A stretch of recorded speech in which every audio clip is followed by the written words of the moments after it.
Today we're stepping inside the incredible homes of chefs whose spaces reflect the same care, creativity, and intention they bring to the kitchen. First, we're in New York City, where a French-Canadian chef and cookbook author has created a serene Provence-inspired apartment layered with antiques, books, and a light-filled kitchen designed for everyday cooking. And now to one of my favorite parts of the apartment, which truly I thought I would renovate the kitchen. I thought I would. So when I moved in here, I was like, I'm gonna renovate the kitchen, even if it's a rental, I'll put my own money into it. But I've actually grown to love my kitchen. It's the biggest kitchen I've had in all of my apartments. And it is very like mid-century. The actual material of the kitchen is great. It's from Bofi, which is an Italian brand that makes incredible kitchens. Next, we head to New Jersey, where a longtime family home has been thoughtfully evolved by a social media chef into a warm, modern space that balances fresh updates with meaningful pieces from the past. One spice I can't live without, I know salt is not a spice, pepper's a spice. I can't live without salt. Salt wakes up food. You need salt, but another spice, maybe cinnamon? Because cinnamon, you can make sweet or savory. And a lot of Greek Cypriot dishes, they add cinnamon, they call it cannella. So that's really great on potatoes. Cinnamon's great. And finally, we're back in New York City, where a chef has created a comfortable, practical home for her family. One that effortlessly blends daily living with a love of cooking and gathering. I was able to bring my grandmother's glasses. Like when I was a kid, I thought those were very, very fancy, and I'm very honored to have them here. A big thank you to City Beauty for sponsoring today's Homeworthy episode. I've been adding a little extra self-care into my routine lately, and I'm excited to share City Beauty with you. They create skincare and beauty products designed to deliver real, visible results, all while enhancing your natural beauty at every age. I start with their Line Smoothing Hydra Mask. It's my go-to for days when my skin needs a boost. It's incredibly hydrating, and the serum-soaked mask leaves my skin looking refreshed and plump. Then for makeup, I've been reaching for their Beyond Mascara. It gives my lashes definition and lift without clumping, and it feels so lightweight. And of course, City Beauty is known for their City Lip bestsellers. These plumping glosses give beautiful shine and hydration, and they fit so easily into my routine and my bag. All of their formulas are science-backed, cruelty-free, paraben-free, and truly made to support your skin and confidence without a complicated routine. If you want to try City Beauty for yourself, use our code HOMEWORTHY to save 20% on your order at the link below. You're watching Homeworthy, where we believe every home has a story. I'm Allison Kenworthy, the founder of Homeworthy, and we take you inside the world's most beautifully decorated homes and introduce you to the brilliant people who live there. Hi Homeworthy, I'm Liz Lang. Welcome to Grey Gardens. Click the join button below to access all of our latest episodes ad-free and watch extended cuts of this and other homes, opening the doors to new rooms and exclusive content featuring our beloved hosts. I can't wait to see, I'm so excited. And if you're looking to shop items inspired by this and other Homeworthy tastemakers, be sure to use the product links below or scan the QR code on screen to find fabulous furniture, coffee table books, and accessories that can transform your house into a home. To watch Chloe's full home tour ad-free, which features a cooking segment where she prepares her signature tomato galette, scan the QR code or click the join button below. Hi Homeworthy, I'm Chloe. Welcome to my New York home. Let me show you around.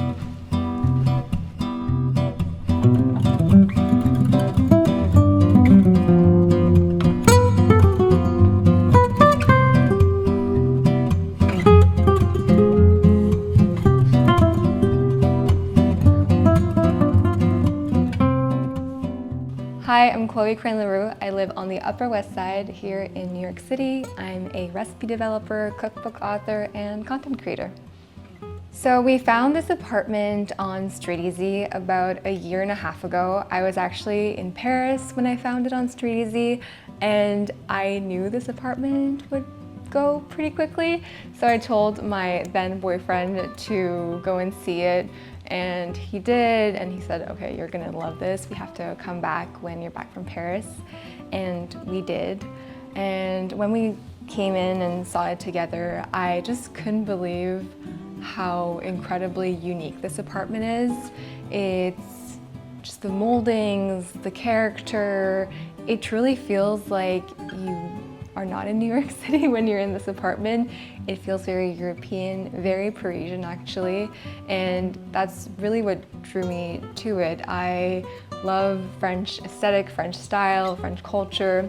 So when I came in, I could really feel the history of this apartment, and I just fell in love with it immediately. And it's been a year and a half, which is incredible. It's gone by so fast, but I just love how it's also evolving as I'm living in it.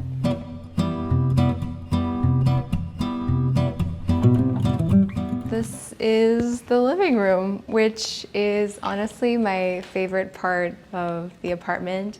I just love the two couches that are facing each other. I think it's perfect for hosting. It also has such great lighting, but also feels like really moody in the evening. And I've been actually exploring with adding texture and pattern and more color, which I never used to do. I was kind of more in the neutral tones before, but I feel like since I've been traveling so much to Provence, and I absolutely adore the style of the homes there, they definitely have a bit more of those kind of patterns, and I love the florals and the velvet, and of course I adore gingham. It's one of my most favorite patterns. I wear a lot of gingham as well, and I think what I noticed about my style and how it's evolved is that I really am kind of understanding a bit more how to use different textures, which I think is so crucial to kind of having this warm, cozy feeling in any home. So having like the wicker and the travertine, but the coziness of the rug with kind of like the different blankets and different pillows, and the wood and the white with like the kind of rust of the chandelier. I think it's really important to kind of explore with that. I love this cabinet. Actually, it's one of the first pieces that I got for this apartment. It's from Lulu in Georgia.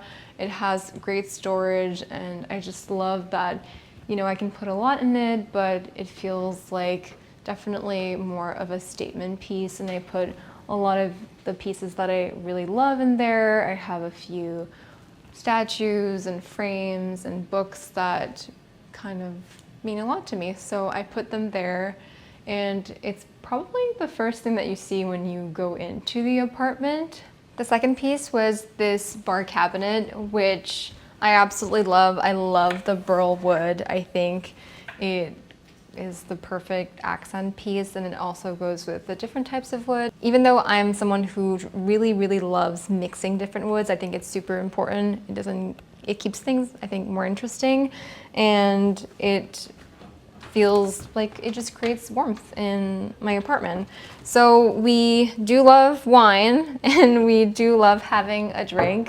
So we have quite a few bottles in here, and we like to make cocktails, and we have red wine, rosé, white.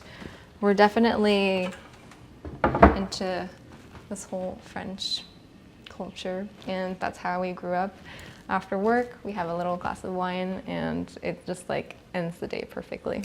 I've had this light for a few years now. It's from Forum Shop, and I love this marble piece. It's just so grand, and I think that this will be a piece that will definitely move with me throughout my whole life. I just feel like it will never go out of style, and I just adore it. I've had it forever, and it's been with me through many apartments. There's a lot of different art in my apartment, and I love art, and I love paintings and photographs, but There's something that I love about this one. I grew up with this and then it was at my grandparents, so the fact that now I have it with me, I just adore it. I love the frame. I just think it has a lot of history and a lot of family history, so I feel very lucky to now have it in my home in New York. The last time I had a camera crew in my apartment was when we had only been here for 3 months, so now we've been here for a year and a half. So a lot has changed. We have added more pieces, we have changed the art, especially this piece is super, I just love it. It's so beautiful, it fits here perfectly. A lot of the pieces and antiques in my home are from this incredible company called Sylvie Home, which is actually owned by a friend of mine called Chelsea. She sources antiques from France and brings them back here to the US. And it's just so approachable, and I think it is a much more affordable way of doing it. And you can get incredible antiques from France and you can buy them here in the US. So I think that's just honestly an incredible platform. I adore it. The pieces are unique, and you'll see a lot of the pieces in my home are from Sylvie Home. So including this one that I actually sourced with her when we were in France in May this year. I loved it. I actually store all of my aprons and my linens and anything for my table is in here. I also have a lot of white and blue chinoiserie. I just think this is beautiful. I just adore this urn. It was actually found at the same time as I found this, and also at the same time as I found this jewelry box, and they're all from Villeneuve-les-Avignon in Provence. Now this art is also very special to me. My favorite painter from my whole life has always been Marc Chagall, and I got this lithograph from my dad actually when I turned 30 last year, and it was a really special gift to me because I just adore Marc Chagall, and it felt like my first big piece that I own and that will be part of my collection forever. What drew me to this apartment when I first came to visit it was the moldings. I think that all the moldings are so interesting. There's also these large pocket doors that you'll see, but of course, I feel like the windows are so important to talk about because they're so large, and I just love these squared windows. I think they're so interesting. I also love this little funky window that, you know, can be opened up and can have a bit of more air. I just think it's so fun and different, and I think that these windows are so unique, honestly. So that really was a big seller for me, even though we rent. So a big renter's deal, if I could say, to have these large windows in our beautiful apartment, because of course in New York City we have smaller apartments than other people do, and also it's really hard to have lighting. There's so many tall buildings that we always feel like we're kind of like in our apartments and it's a bit darker, but the fact that it has so much light coming in this apartment, just it is really makes me so happy because it's a big part of my job. Lighting is something that I need throughout the day to film, to shoot. So having these big windows is super important to me, and also it just makes me happy because, you know, sometimes it gets to be 4 o'clock in the winter and whew, let me tell you, that is hard, but having these throughout the day is so nice. I think there's always things to fix in a place, in an apartment, especially when you're a renter. I don't know, there's always things that are breaking. And there used to be a phone here, so I've put this cute little drawing that I found in Paris, and I just put it right here. I should probably plaster this, you know, but I haven't gotten to it. That's just life. So this right here, it'll do. Also, these accordion doors are something that just drew me to this apartment. I mean, how can you not? It's incredible. This is where my bedroom is, and I just adore these door handles. I think they're so incredible. There's also a patina that just forms as the years go by, and it's just so beautiful. I love the gold. I wear gold jewelry all the time, so I feel like having these gold accents in my apartment just brings out that history and just that kind of old feeling that I love. So through these doors are my bedroom. I've been actually eyeing this building for years. About 3 or 4 years ago, I came to see an apartment in this building, and it wasn't quite right, but I knew that I really wanted to move into this actual building. And then when this apartment came up, I was like, this just feels like a sign. And also my grandfather used to stay here when he used to come to New York. So it has kind of that history that I absolutely love. It's so beautiful. It has a Beaux-Arts style on the exterior of the building. It was built in 1899 and finalized in 1904, which I feel like is so special. It was one of the first buildings of the Upper West Side. And when you come up to my apartment, the layout is very different. Actually, all of the apartments here in this building are all different. Nothing looks the same because it used to be a hotel back in the day. So it's been kind of cut in different shapes and pieces, and they're all kind of funky layouts, but I think that makes it kind of unique too. But as you enter the apartment, there's kind of like this long hallway entrance, which doesn't have any windows. It's quite dark, which makes it kind of cozy. We have a beautiful large gold mirror that I love. I've had that mirror from Anthropology for years. It's the Primrose mirror, and it kind of greets you as you enter. I have a beautiful credenza as well, where we store our sunglasses, our purses, everything. More my purses because my fiance doesn't wear purses, but as you come into the apartment, then you see basically this entire large space, which encompasses the living room, the dining room, and the kitchen. So it's like an open floor space, which I've always loved. And to me, that's ideal for entertaining, which is something that I absolutely love to do. I love to host, I love to entertain. It just makes me so happy. And having the kitchen in the same area as the living space and the dining space makes it super easy to still chat with my guests when I'm cooking and I'm preparing things. And it just feels really, really beautiful and super fun. It's very easy to host here.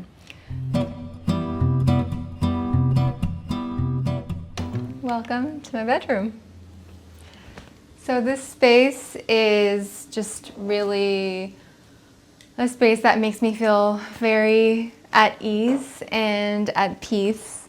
And I think it's exactly what I want my bedroom in New York City to feel like. I just think that having more neutral tones in a bedroom and a bit more of a minimalistic bedroom is important just to kind of ease your mind, especially when you're going to sleep. And I just adore, this is kind of what also drew me to this apartment and this bedroom, is that when you do open those accordion doors, then we have the structure, which is like technically a bookcase, but we have lots of storage here, which is really, really nice in New York City. And then I've added a bunch of art, also art that I've found in France, and different books. As you know, I have a lot of books in this apartment. I could, of course, have more. There's a lot of space. But I think that having these little trinkets and things that are, you know, very meaningful and that have come with me on multiple moves in different apartments is really, really nice. And yeah, I just adore this bedroom. It feels very peaceful and it really makes me happy. So everywhere in the apartment, we actually have these curtains that roll down, and you can't see, they're like kind of hidden throughout the day. But I've been on the hunt. I've been on the hunt for actual curtains, drapes, for the last year. I swear to God, I have scoured the internet high and low to try to find curtains, and haven't found them yet. So hopefully someone has any tips on curtains. I'd love to officially find some. I think they add a lot of warmth to an apartment. So, you know, good things take time. So I'm just thinking, okay, it'll come in the right moment. For my bedding, I love linen bedding. I think most of my bedding is linen. I think it feels very airy, especially in the summer, and I just love the way it looks. I love the texture. A lot of my linens are from Bed Threads. I absolutely love that company. I think everything that they make is wonderful.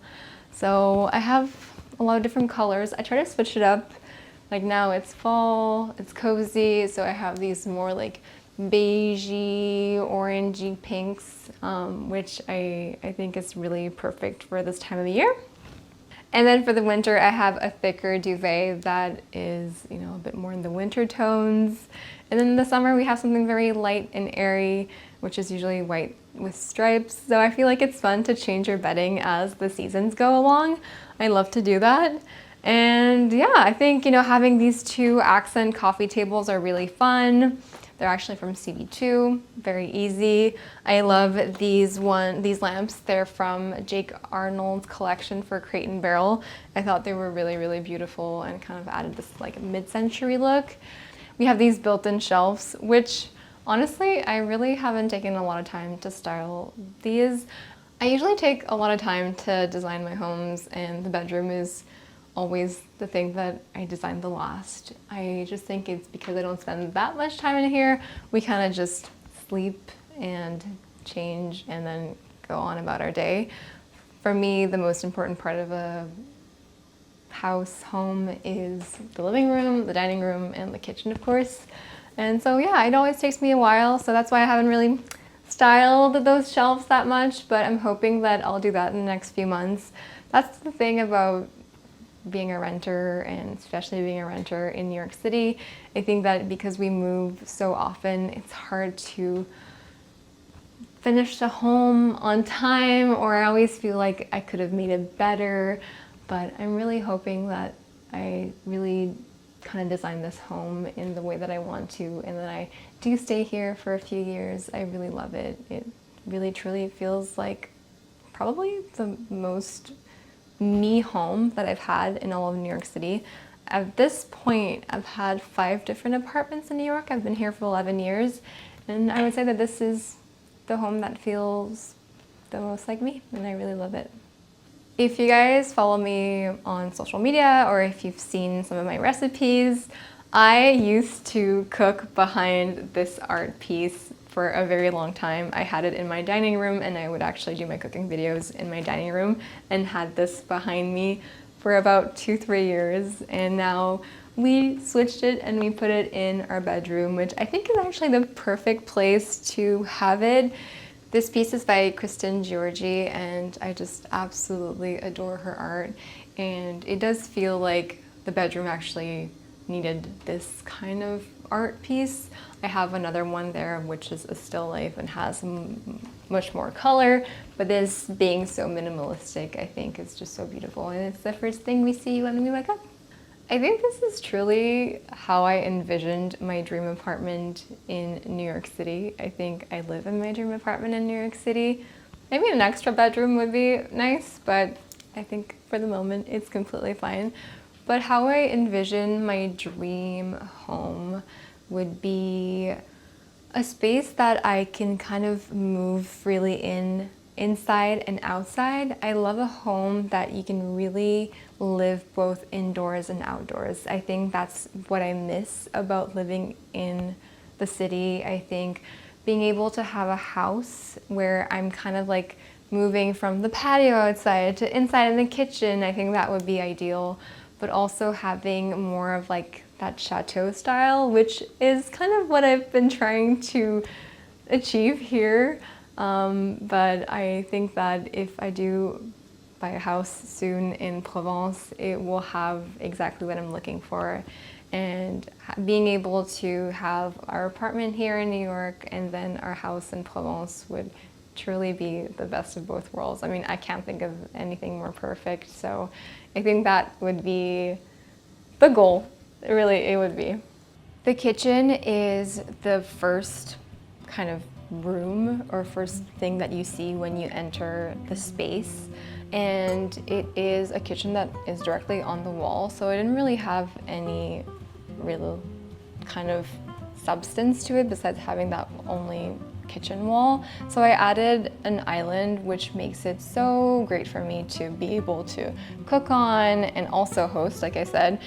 I got some bar stools so people can just kind of hang out by the kitchen island, and I just love that.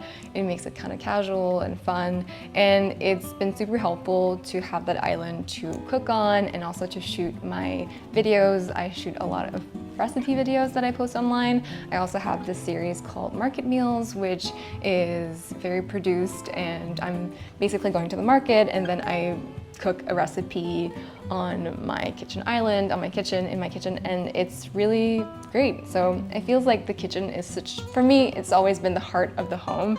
So it's really important for me to have something that works well and that is efficient, and it's exactly what this kitchen is for me. And also, one of the main things that I saw when I looked at the apartment was that I have 2 ovens, which is not very common in New York City. Having 2 ovens is something that I feel very lucky about, and it's amazing because I get to bake and cook, and especially in the winter, I love cooking so many different stews and roasting different things, and having those 2 ovens is great. And also, it's great when I have a lot of people coming over. Then we move on to the dining space, which I love. I always felt like I wanted like a larger dining room, or dining table, I mean. And this is exactly like perfect for what I need. We can have 6 to 8 people, and it just feels very cozy. It's kind of in this awkward corner, but we've put a tapestry there, and it just makes the room incredibly comfortable and welcoming, which I love. And then as you go between 2 pillars, you see the living space, which is personally my favorite room in the entire apartment. I just love it so much. It's so comforting. It just feels warm. And as my style has evolved, I've added more pieces to the living room. Throughout living here, I've added more color, which is quite fun for me because I used to not really have any color in my other apartments, but I'm really experimenting with texture and color and patterns, which I love. And probably one of the most fun things about this living space is the 2 sofas, the 2 couches facing each other, which also is something that I feel is quite grand and it really represents the apartment really well. I love that I can just talk to my guests and we're just chatting, and it feels still like very, casual, and we can lounge, but there's a lot of people that can sit in here, which is really fun. Now let's go see the rest of the apartment.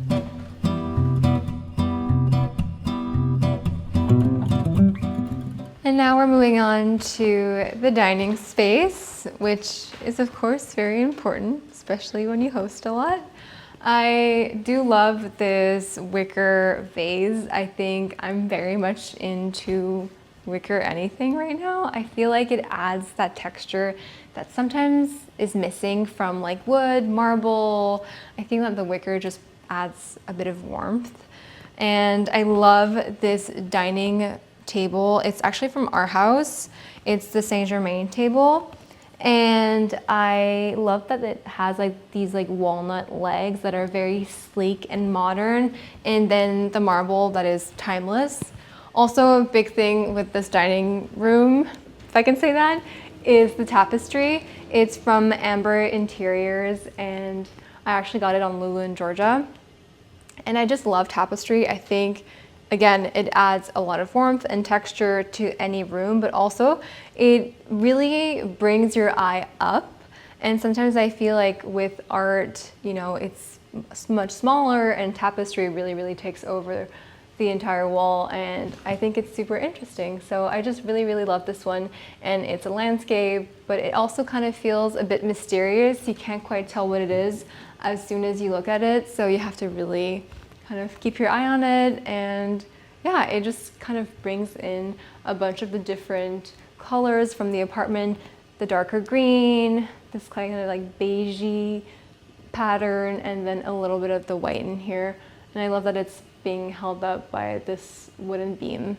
Now we're moving on to the second bookcase of the apartment. This one is right next to the dining table.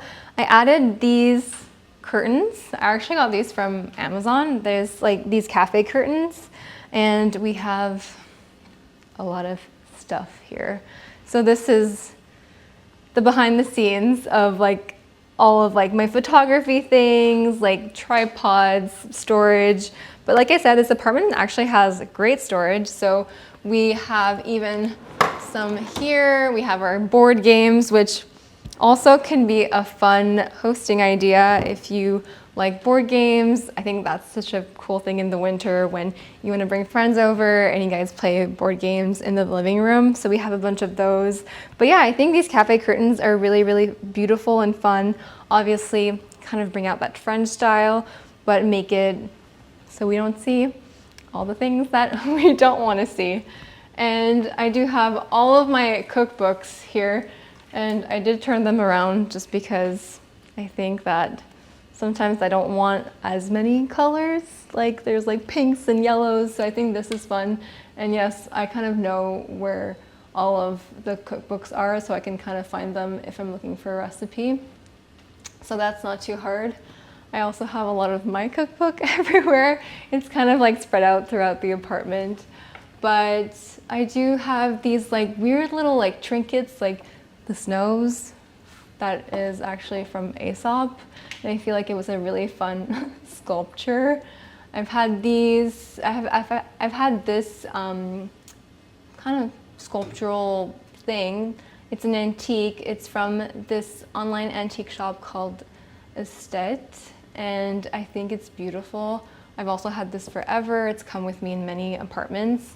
I'm not big on having photos of myself or my family or like frames, personal things in my home, but we did get gifted this by this wonderful company called L'Objet, and it's a photo of my fiance and I in Provence, and I thought it was really just a very sweet gift. So I did actually put it right here, and I think it's nice to have. So we have our records here. I just love putting a record on, and I love Frank Sinatra. I love Billie Holiday. Anything that screams like old world and like the good old days I'm all about. And yeah, I think it's fun, especially like when we have people over. And whoop, let me do that again.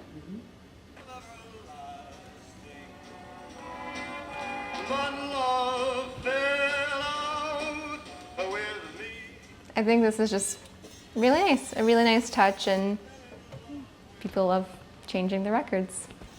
We got gifted this mid-century candle warmer from our best friends.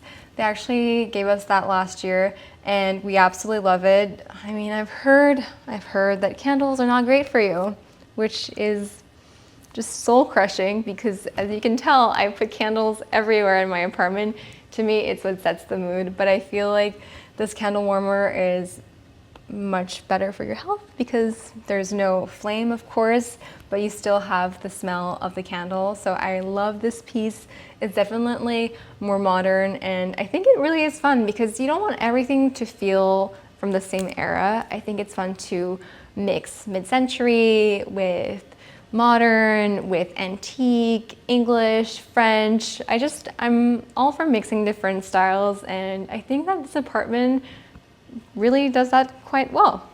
I've always been inspired by French culture, French style. I'm French Canadian. I'm actually from Montreal, and I speak French. My mother tongue is French, and I've traveled to France a lot, especially when I was growing up and in the last 10 years of my career. And I just adore their sense of style and how they live. To me, that's very, very inspiring. And I've really infused that in my day-to-day life, from how I dress to how I style my home. I think this element of French style also means traditional yet fun and with some pops of color. And it's exactly kind of what I've done with this apartment. We have a friend that just came and sat next to me, and this is my child, my daughter, Hazel. She's a 3-year-old Cavapoo. We absolutely adore her. She's the best part of our lives, and she fits perfectly well with our apartment.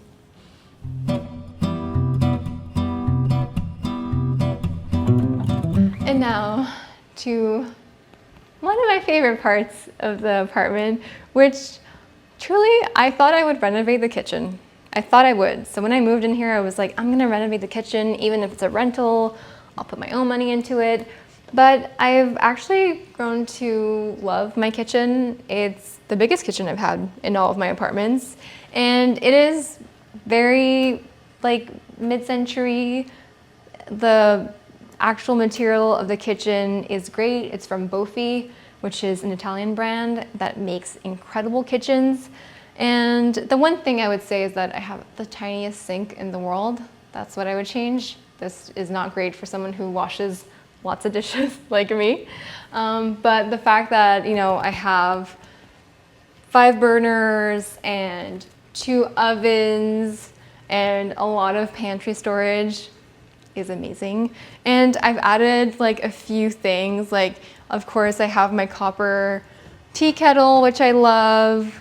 So there used to be glass doors on these, and I really like the open shelving concept. So I took them out.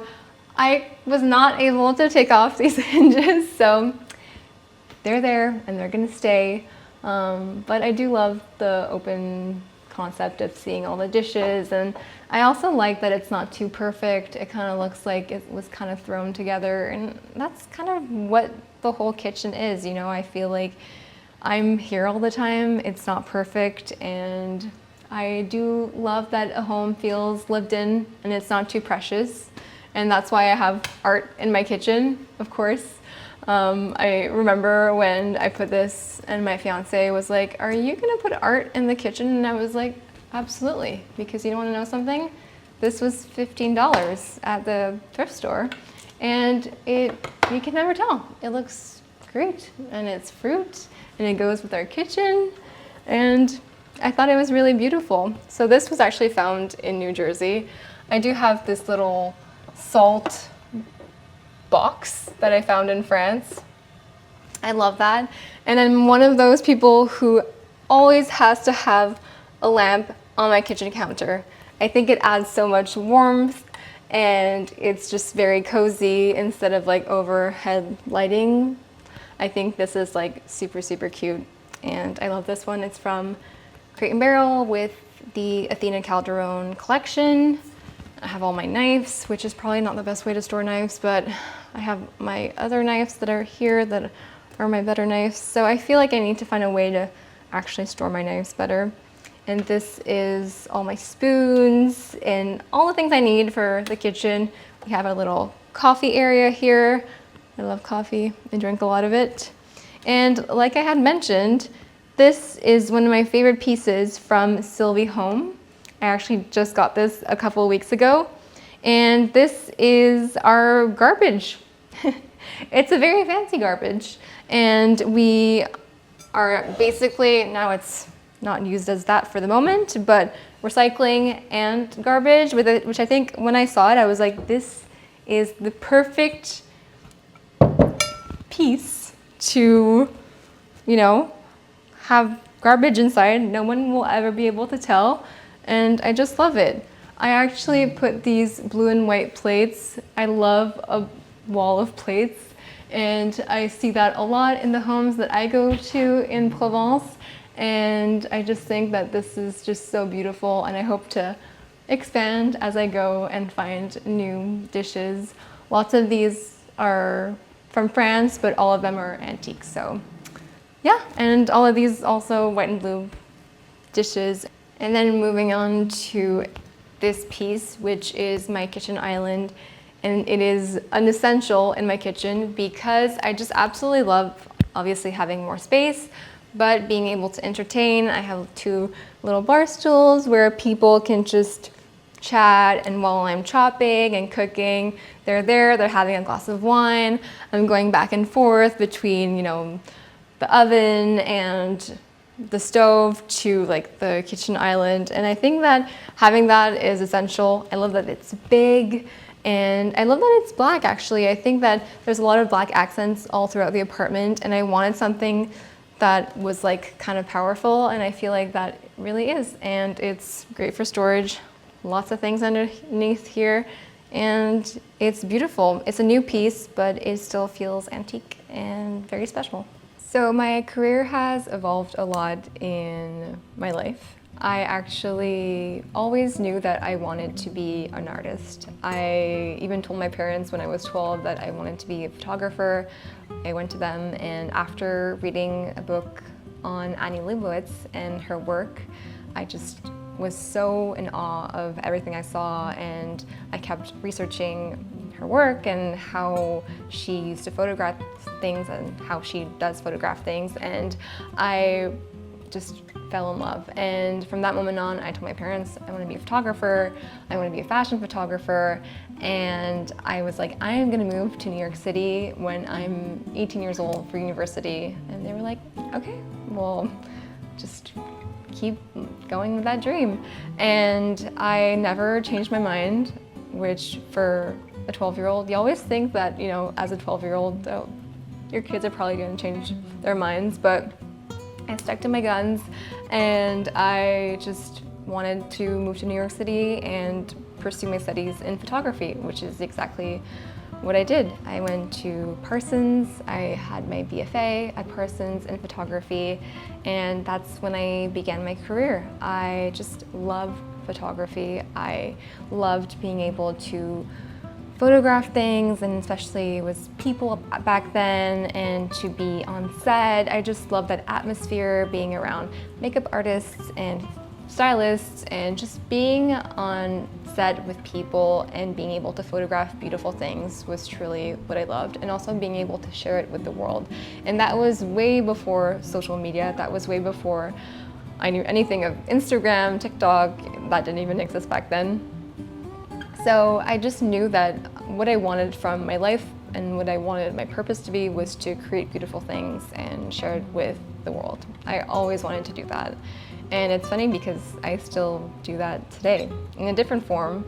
But as I was kind of going through fashion photography in my early 20s, I quickly realized that I didn't really love that world anymore, and I was not connecting with it as much as I thought I would. And at the same time, I was exploring other mediums of photography, and I was exploring food. So I was doing some food photography, and when I was doing that more and more, I was like, this is it. This is what I love to do. And I kind of put the fashion photography aspect on the side and really started shooting food, and I just fell in love with it.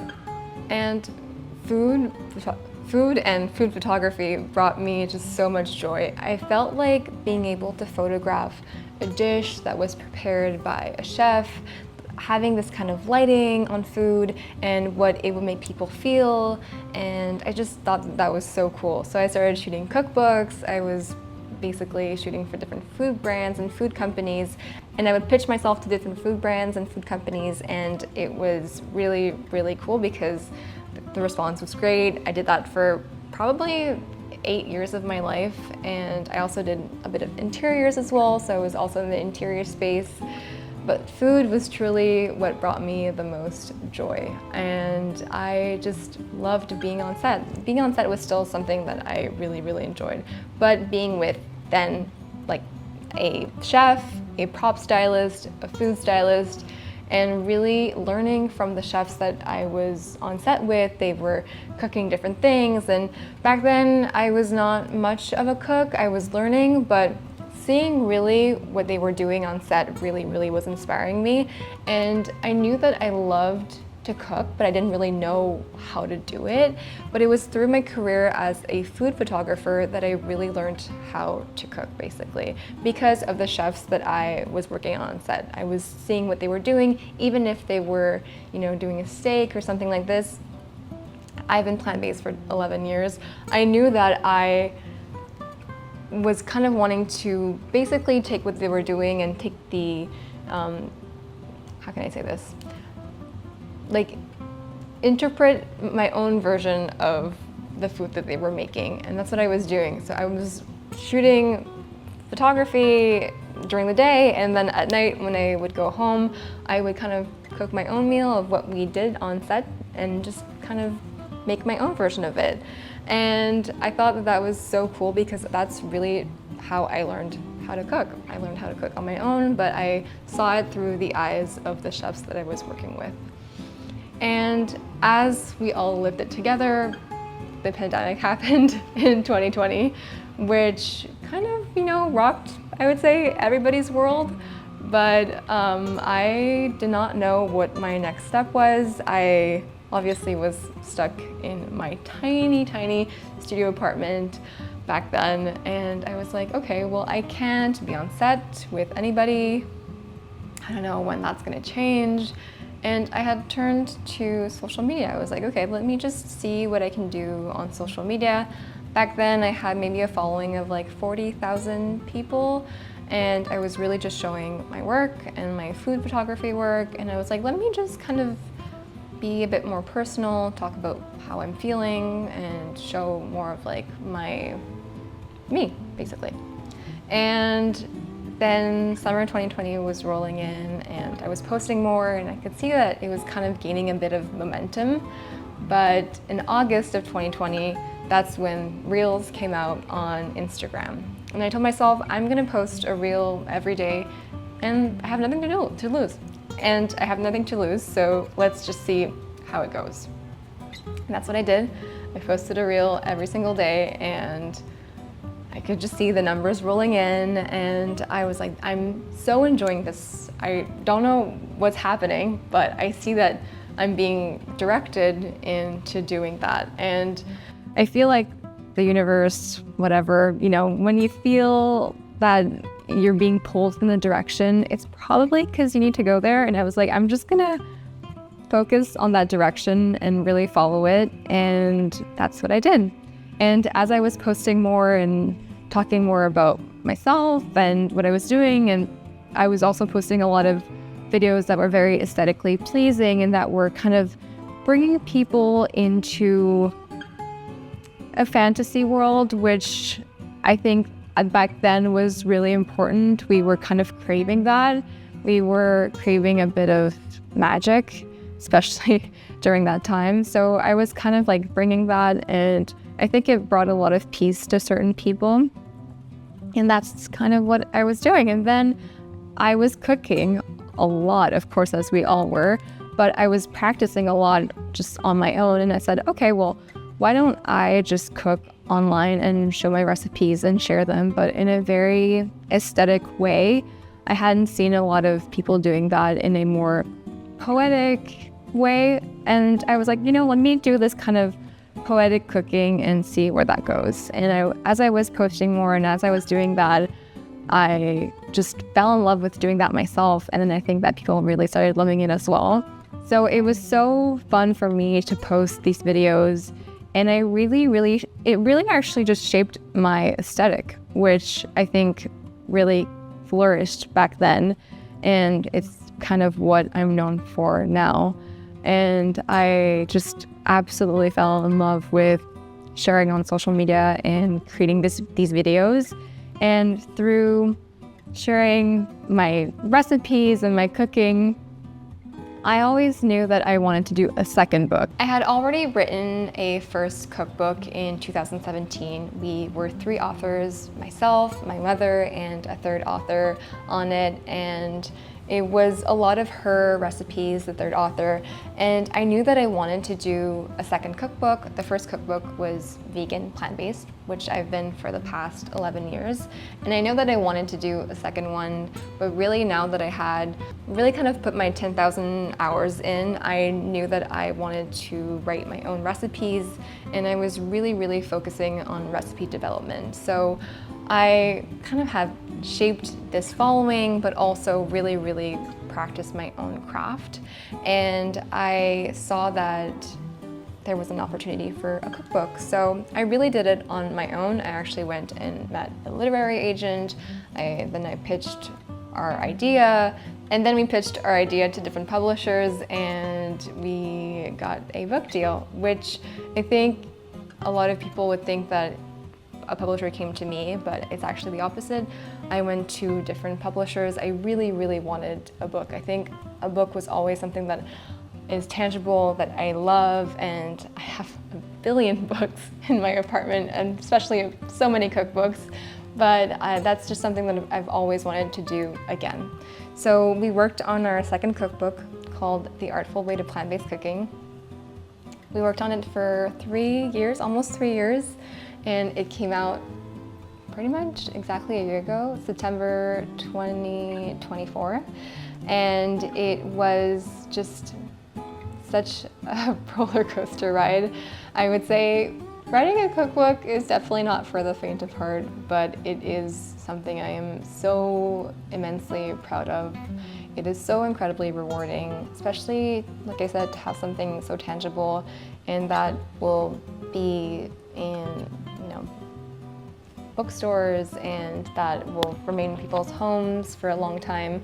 I think to me that's the most special part, is to be able to share the beauty of what I created and the recipes, but also just having it in people's homes. It kind of stands the test of time and we see it evolve, and I'm hoping that in 20 years people will be like, oh, there was that really cool cookbook, 20 years ago that inspired me, and I hope that it continues to inspire people as we go. That's really what I want this cookbook to be.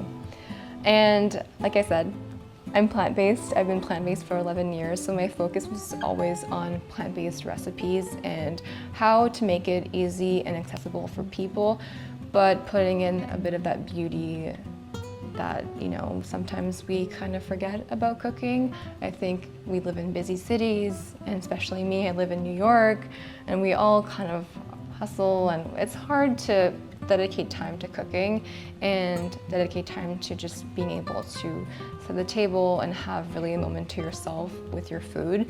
And that's really what I encourage in my cookbook. It's to be able to have these easy, accessible recipes that are healthy but so flavorful and nourishing, and then being able to set a beautiful table for yourself or your loved ones and enjoy a meal and a conversation at the table.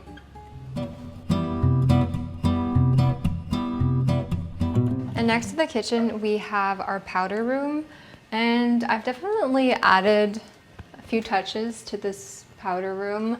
I added some peel and stick wallpaper, and I think I made it pretty homey with this wallpaper. It's definitely a bit darker and adds a lot of moodiness to the space. And we have, again, the cafe curtain, because this was just open, and then we can put all of our toilet paper and things there.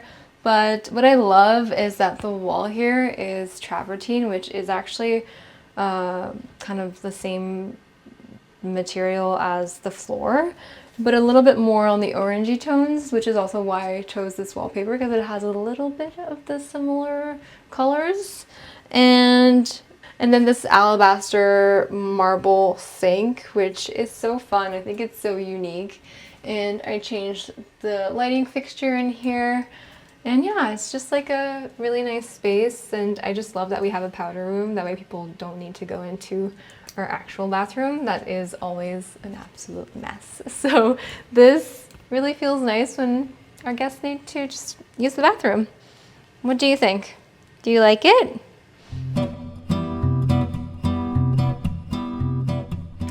And this is our entryway, and this is our door. What I love is that we have this big primrose gold mirror from Anthropologie. I love it. Whenever I'm heading out, I always have to, make sure I look okay. And then we leave.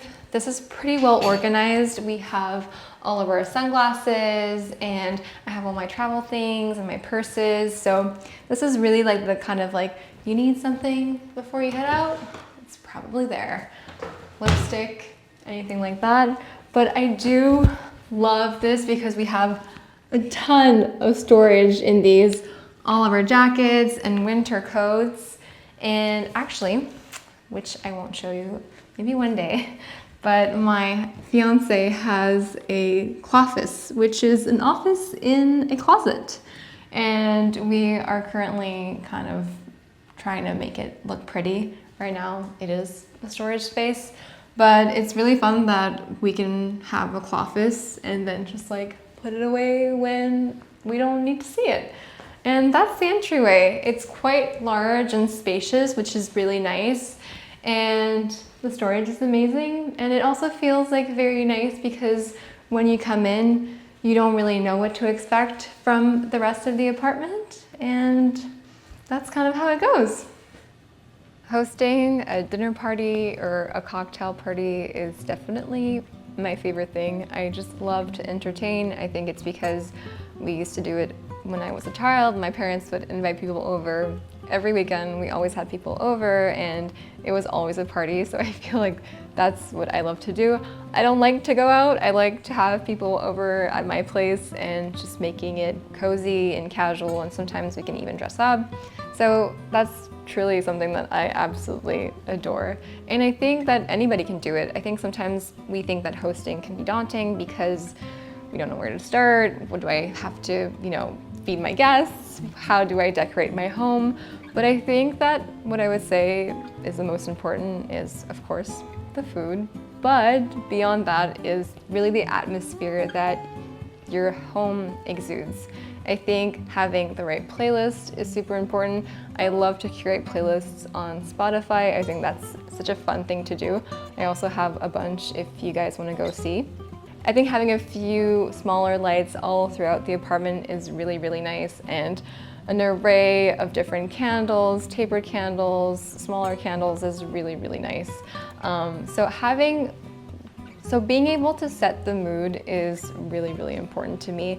And also if you're cooking something or you're roasting something, and as people enter your apartment and it has like a really nice smell, I think that's super inviting. I think that it doesn't need to be complicated. I actually have a bunch of recipes online and also in my cookbook to be able to host really easily. Some really fun appetizers that can be done in less than 25 minutes. I think that's really an important thing to have like in your back pocket, especially if you are hosting last minute. But to me also if you are starting to host, I think that a dinner party is also something that can be a little bit more challenging. It's easy, but if you're just starting out, I think having a few bites. My favorite thing is called the apéro, which is very prominent in France and the French culture. It's basically a first few like little bites before dinner, and you can have it in your living room with a glass of wine, and it really is like the snack before dinner. But sometimes what I love is that the apéro kind of just falls into dinner and we kind of stay in the living room for the entire evening just chit-chatting and eating a few snacks, and that's kind of like the dinner that we have. I think that's really approachable and also an affordable way of hosting, and it doesn't make it as scary for some people. So the apéro is definitely something that I would start with if you are new to entertaining or hosting. If you want to have like a whole dining experience, I think starting with a few people, not having like too many people, but if you're starting with a few people, I think that's just a right way to do it. And cook something that is kind of fail-proof. Something that you've cooked many times before and that the people love. And if you're also new to cooking, I would suggest getting my cookbook. Obviously there's many recipes in there that are very easy and perfect for your guests. But I think that a recipe that probably will be good to do under an hour and that you can prep before is ideal. I think you really don't want to put too much on yourself because already having people over is a big deal. So make it as easy for you as you can.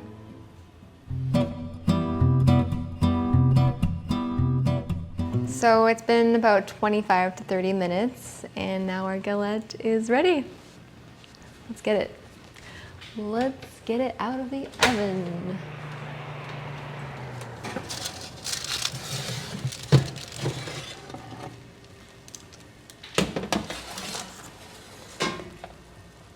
Yum.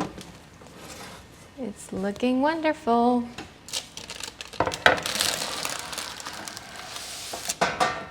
Look how beautiful it is. It's so good. I'm just gonna chop a few chives and add some pesto on top, and then we can have a bite.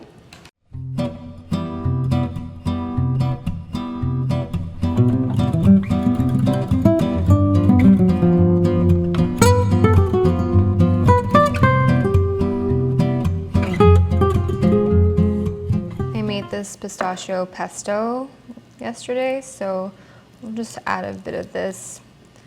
Obviously you can buy store-bought pesto. If you prefer a drizzle of pesto, you can, make it a little less chunky like this one, but this is gonna be so good because I love a bite full of pesto. It's exactly what this is.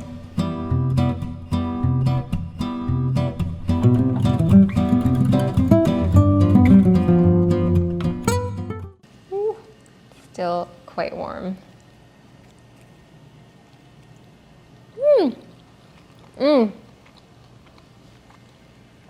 This recipe never misses.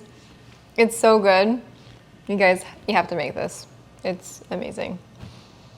So what I think makes a house a home is truly the atmosphere that you create. It's obviously the people that are in it. You can build a home absolutely anywhere in the world, and it doesn't need to be a physical space, but I am definitely a homebody, so building my home and making it really special is so important to me.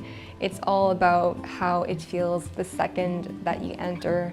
I think, being able to have a very clean space that is warm and comforting is ideal. It's really important to create an atmosphere with, any kind of cozy elements, which are like blankets, sofa toppers, the right pillows, candles. But to me, making a house a home is all about the people that are in it. It's all about your kids, your pets, whoever is here, your guests that come. It's truly how you make a house a home. I don't think it has to do really with the place. It's really the vibe that it exudes and how you make people feel inside of your home. Hello, Homeworthy. I'm Shireen Pavlidis. Welcome to my home in Voorhees, New Jersey. Come on in.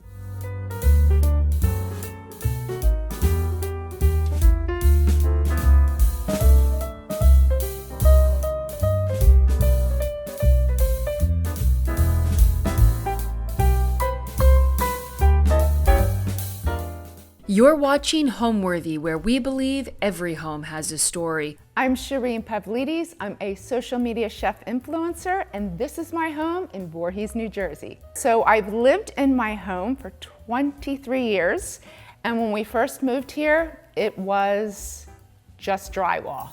No architecture, no detail, and I slowly chipped away and designed it myself. My personal style for my home has changed because when we first came into our home, we were newly married. My husband and I were newly married, so we didn't have a lot of money. So we slowly chipped away at it as we were saving money.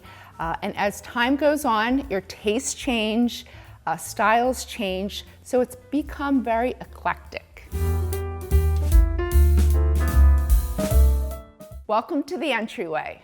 So I've tweaked my staircase. I did have more of a Tuscan vibe in the house because that's where my design started in the beginning when we were here 23 years ago. And I've since swapped out the spindles, just an easy, inexpensive fix for a little bit more streamlined, modern spindles. I do have a runner coming. I do suggest a runner because I fell down these stairs. It just hasn't come yet. But we restained the stairs. we added all this molding. So when I first moved in, there was not 1 ounce of molding. It was just bare bones, builder grade drywall. So we have some plaster going around. We have what came with the house, which is really great. We have a lift kit for the chandelier. So this chandelier lowers all the way down so that way we can clean it. It takes me forever, but if you're on a ladder, it's way too dangerous. The lift kit is great. And then I just refreshed it. Added a new foyer table, a little bit more streamlined. We even added these niches, which is in between the studs. These are plaster.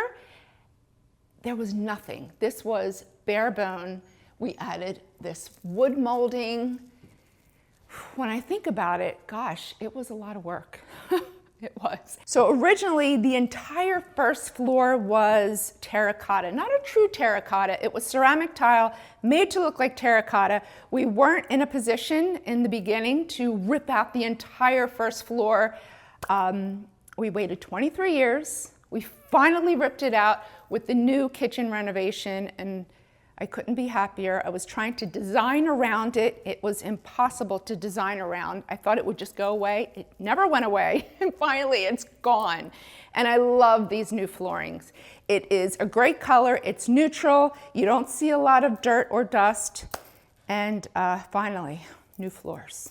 Above this is an attic, so that's where the lift kit lives. And there's just a key and it lowers all the way down to the ground, and it makes it so much easier to clean. Again, this was something that we didn't build this home. This home was built, the previous owner lived here for about 6 months, so that's something they did. I don't know that I would have thought to do it, so that is a great feature if you're building a home, add a lift kit. And right behind me is our wine room. So many people have living rooms, and I thought this is technically with the space that would be the living room, but I wanted a space that we would always come to. And in order for you to always come into the space, you need something, whether it be a pool table or a bar or something that creates, or even a TV, something that creates entertainment. So I built this wet bar. So this was one of the beginning projects. I probably did this room 20 years ago. So again, this was 20 years ago, my style, to do sort of a very Versace kind of feel. I've since changed from that, but I didn't want to pull it away. So I've incorporated newer pieces to sort of streamline it and modernize it. Although this room, I didn't tweak all that much. I did scale down my curtains. They were a little bit more voluptuous. I scaled them down a little bit so you could see more of the window. And I will incorporate a few more modern furniture pieces to then be a little bit more of a opposite effect, because I really love that. You have this sort of gold and chunky ornate design, and with streamlined furniture, I think it's just really nice. And the funny is, a lot of people don't do cherry wood anymore, cabinetry. But I really love this. I think it works. It feels a little masculine. It feels like perfect for a wine bar. It's functional, so when we are entertaining, we come in here a lot. Before we go out to dinner, we'll come in this room, we'll have a cocktail, I'll have some hors d'oeuvres. During the holidays we come here, I can set the food out here. It's fully functioning. I have my sink, a garbage disposal, trash can, refrigerator, and of course wine. My husband's really big into wine. And it's super functional. And it's funny because a part of me was like, cherry wood, it's not really in anymore, but I still look at this and I say, I love it, so I'm keeping it. At some point, everything comes back around. A signature cocktail that I serve, again, because I'm always evolving and changing my mind or cooking or creating a cocktail, whatever season it may be.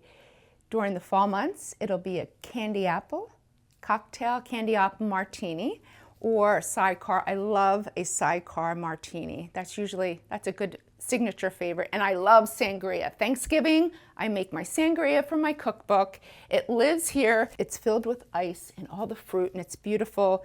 I set out all the cocktail glasses, my ice bucket. This was my husband's yaya from Cyprus. This was her ice bucket.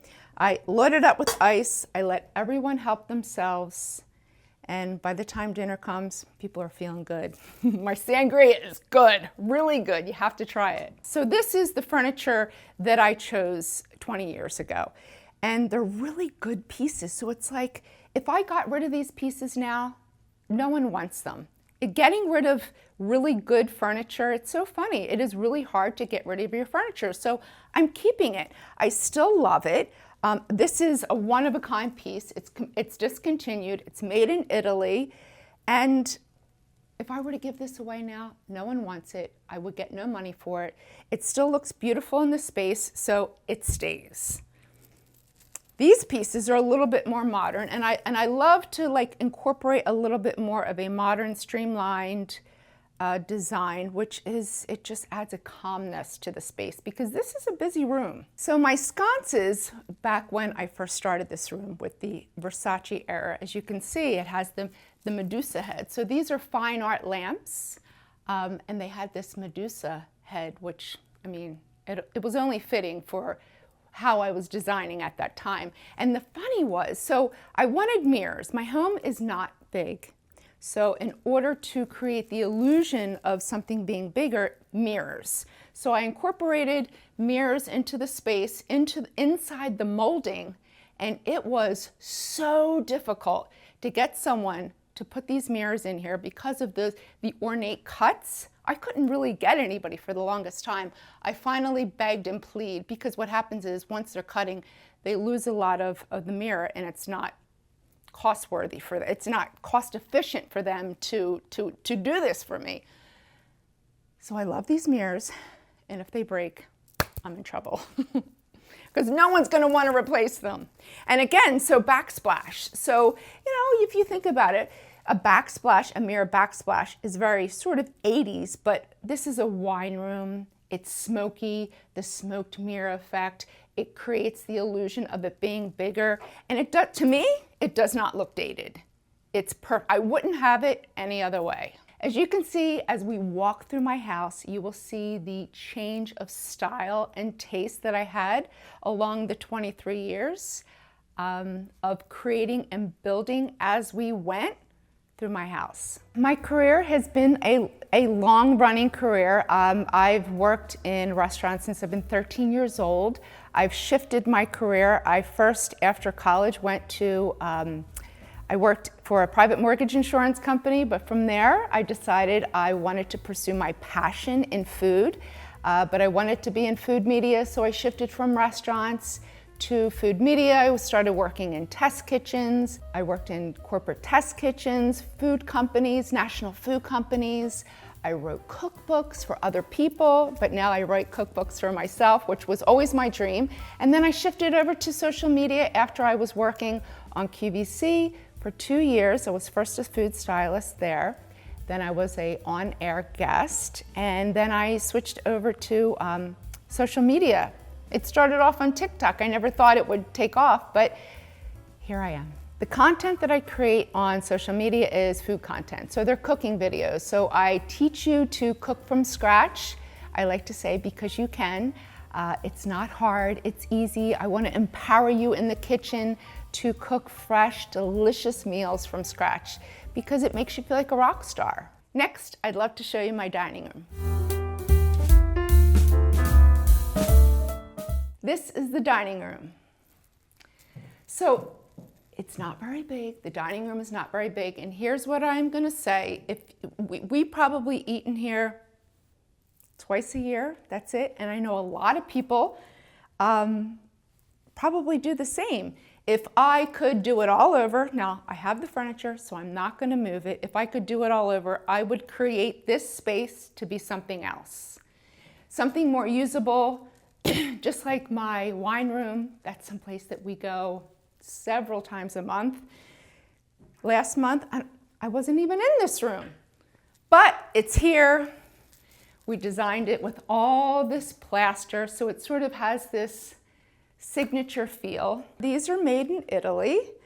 This took me 6 months to get. Again, so this is like really modern. See how I'm eclectic. I'm all over the place. from classic crystal chandeliers to a streamlined, modern, almost like a neoclassical style, a modern rug, and then you have this ornate plaster that's silver gilded. You can see the silver gilding. So when I had the painter that I had come here, she actually did all the casinos, and she had boxes and boxes of leftover gilding. And she said, I have all this silver and gold gilding. Do you want me to use it? It's amazing when you see how it's applied. So they brush on some sort of tacky glue, and they come in these thin sheets, the silver and the gold, and they paste it on there, and then they brush it, and then all the rest flecks onto the floor. There's so much waste that goes on. It's crazy. But yeah, so she kind of did that for me. And then again, the mirrors. The mirrors, the same concept with the other mirrors. I wanted to create the illusion to make it feel bigger. And getting someone to cut these mirrors was really, really tricky. I was so glad after the longest time trying to find someone, finally someone did it for me. This artwork is nothing fancy. I think I got this at HomeGoods. It is inexpensive. I wanted the color to sort of pop because I have red on the other side from my wine room, and I wanted to pull the colors of the red into this space and off of my window treatments. I think this was $200. This is a cheapie. But this piece here, I don't even think this was expensive either. This was my parents'. So this is just something that reminds me of something that I had growing up in my home as a kid. This was my parents'. This is more of the plaster work. So we had two different companies. A company from Tennessee come in. They were here for probably 2 weeks. They parked here. They did all the plaster. Remember, we were just drywall, nothing else. They did all this plaster. A different company did my wine room. But all this plaster here, when I did the renovation for my kitchen, I wanted to get rid of this wall just to sort of open this butler pantry into the dining room. But now that this is the bad part of stopping and starting when you're decorating. If I did this all in one swoop, I wouldn't have a lot of problems that I did. So now I couldn't rip down this wall because I had this plaster here, and I didn't want to shake up the mirror, so I kind of left it. So that's the hiccup of starting and stopping. But I did have them arch this entryway. I love arches. Arches are great. In my opinion, they never go out of style. It's just a great design. Next, I'd love to show you my family room. This is my family room. This was also part of the renovation for the kitchen. So we had a wall that divided the kitchen and the family room. It was a half wall. I got rid of the half wall, and I kept some, as you can see, the fireplace. This was 20 years ago. I added the fireplace, and we did an over mantle. A little fun fact, the company in Tennessee that did the plaster, see the reef on the above mantle? It was a design that Mary Kay from Mary Kay Cosmetics, she designed the reef. I saw it in a picture and I was like, oh, I really love that. He's like, oh, that's Mary Kay, she designed that. I was like, oh, I want the same thing. So he gave me the same reef. So that's, we always think of that. It's like, it's only my house and Mary Kay that have that reef. But, so I kept pretty much everything the same. I didn't even want to change the paint on the plaster because I have the gilding. So you could see the silver gilding on the above mantle. So once, if I were to change the paint, I would have lost the gilding. So I kept the paint and then chose a coordinating paint to sort of complement it around the rest of the room. This is all brand new. All the furniture is brand new. My son does not like that I don't have a couch, but it's my room and he's 24, so he's gonna have to get over it. No couch because the way the room is laid out. It's very long and narrow. I can't put a TV there. I did put a TV here on the opposite side. I didn't want to put the TV there, so where are you going to really put a couch? There's no way to put a couch. Your back would be, I would have to then divide the room. I didn't want to do that. So I created more of a conversational, and these all swivel. So that way, if you want to watch TV, you can swivel this way. If you want the fireplace, you can swivel them that way, or just have a conversation. So I recently just got back from Sicily, and I wanted to incorporate some pieces from when I travel. So I just started doing that. And in Sicily, they're known for their ceramics. There's two ceramics in Sicily. There's the Moor's Head and the Pina. So I brought this back from Sicily, so it's a pina. Traditionally, it should be placed at the front door. It's to symbolize and to bring good luck, but I just wanted it in this space. I went to the RH outlet, I got this table, RH outlet. So I kind of picked everything separately at different times and just sort of pieced them together very simply. I do have a recessed outlet behind here, so that way you can easily turn off and on the picture light, so that's just kind of nice to do that. You gotta think of those things ahead. That was actually there before, and I just incorporated it again. So I really love this piece. So this chandelier has been here since we moved in, so it's been here 23 years. This was one of my first pieces. It was so cheap, it was $600. And when I was renovating the space, my husband said, well, you know, you need to get a new chandelier. And I said, do you know what's gonna cost to get a big, huge chandelier in this space? I'm like, this looks perfect. It's $600. It doesn't look like $600, and it completely works in the space. I would have gotten rid of that. It would have been a shame. I love the chandelier. I love it. And it matches my sconces. The arch windows were here from the previous owner. The previous owner, although this was a very bare bones builder grade house, he did do a couple upgrades that were really great upgrades that I don't think we would have done. The house is completely wired with, you can see speakers. We have music that plays all throughout the house. I do love that. Every time I wake up in the morning, I do turn on the music and play music all through the house. It's just, it makes me feel like I'm in a hotel. It's so nice. You don't think to do certain things like that. But they did the arch windows. In fact, I think they popped out all the builder grade smaller windows, and they upgraded for larger windows. So I'm glad that they did that. So again, this is an RH outlet. So I kind of pick pieces back and forth. I got the chairs from RH because I couldn't find them at the outlet. The table came from the RH outlet, and if you can see underneath, I like to call it the dog coffee table. So I put a little matching blanket under here, and my girls, I have two little pups, two little Malteses, they like to sleep under there, so it's kind of really cute. I think if I was a pup, I'd sleep under there. This is Penelope. Are you a good, yeah, you're a good girl. You're a good girl. And this is Estella. They're being really good. And Penelope's a year. Estella isn't quite a year. I took down the doggy gates for your visit, so they've been good so far. This tree's not perfect. I ultimately would like it to be, my girlfriend Chantal, she's here with me today. We talked about this tree. I would like for this tree to be a little bit taller because this is a really tall room. But it's not, and I got it at Home Goods for $200. So it's living here for now, it's fine.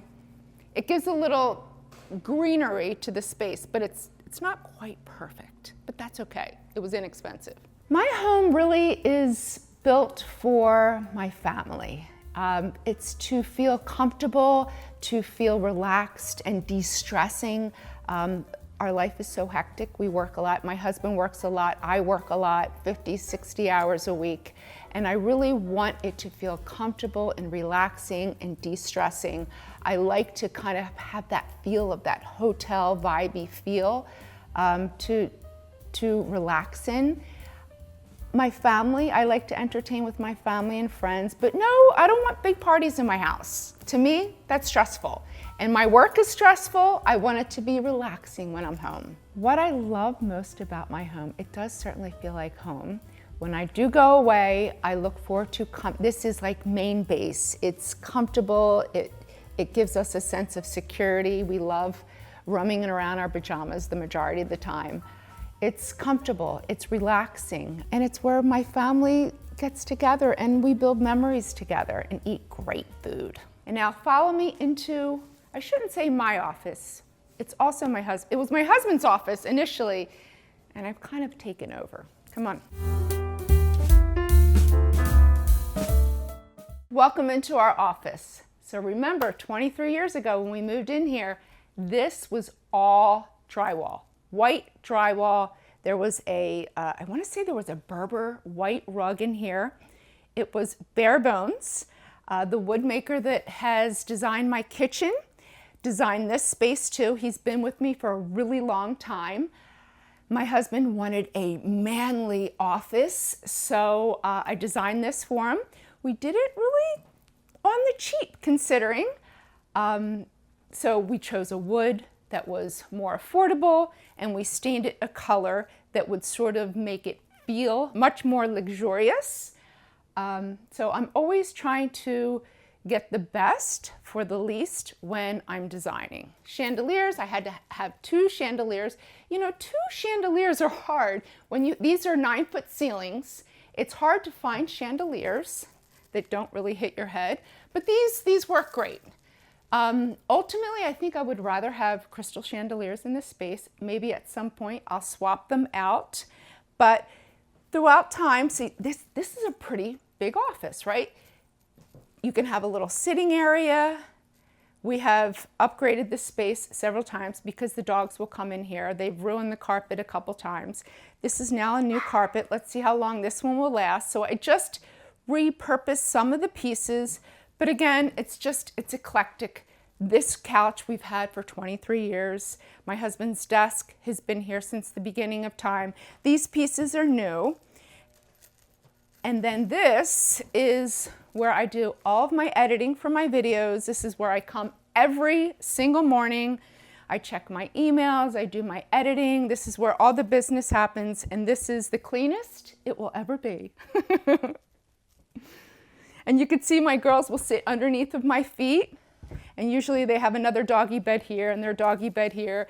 And when it's chilly, I'll turn on the fireplace and they love it here. So they hang out with me here all day. If I'm not cooking or videoing in the kitchen, this is where I am. And my father's urn, so he has coffee with me every morning. For the animal print pieces, it's funny because I said to my husband, I'm like, all right, we're ready to get a new chair. He's like, no, I love that chair. So it's eclectic. It's polar opposite, right? It's something funky in a manly, sort of rich space that gives a pop of color and makes it a little more interesting because this is really a dark space. It's pretty dark in here.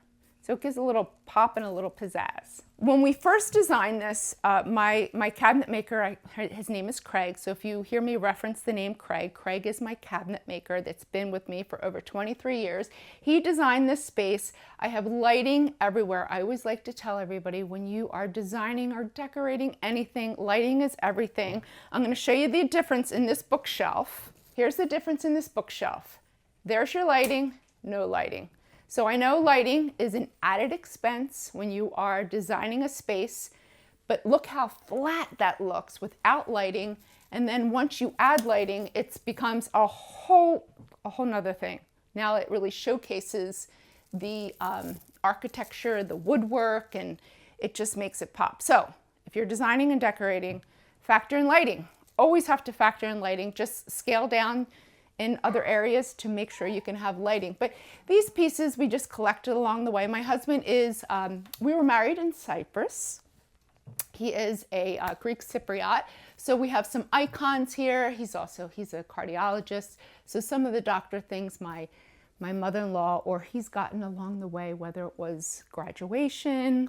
I can't remember some of the pieces. We've had a lot of Malteses. So here's the little urns. And they passed away young. I don't know why, but we love our little Malteses. And I love photo albums. But today you look at pictures online, on your computer, it's not the same. So I wanted to get these photo albums that look like encyclopedias. But again, this is like 20 years ago that I found these. But my kids still will grab the photo album, sit on the couch and page through. There's something about paging through a photo album that's timeless. Tips for a beginner learning how to cook. Have fun in the kitchen. Don't take yourself too seriously. And making mistakes is what makes you a better cook. Trust me. A lot of times when I'm giving instructions on a video and I'm punching, do this or don't do that, it's because I failed at it and I want to make sure that you don't fail. But if you do, you learn and it makes you better. So don't take it too serious. It's just food. It will still be delicious the first time, and then the second time and third time, it will be even better. And keep your ingredients simple. Less is more, always. A go-to dish for me, I really don't have a go-to dish because I've been a recipe developer for over 15 years, and I'm constantly evolving and constantly developing recipes. I'll develop a recipe and I'm moving on to something else. Really for me, I cook with whatever's in season, whatever I'm in the mood for, whatever looks great in the grocery store, but I do like to keep it very simple because I always like to say you want to enjoy your own party. So if I have people over, I want to enjoy myself too. So I will technically usually make something that's ahead, that will hold, or that's really easy, or I can prepare in front of people. I make homemade pizzas now that I have a new pizza oven. They're really easy. Chicken cutlets is always a favorite that I can turn into chicken parmesan.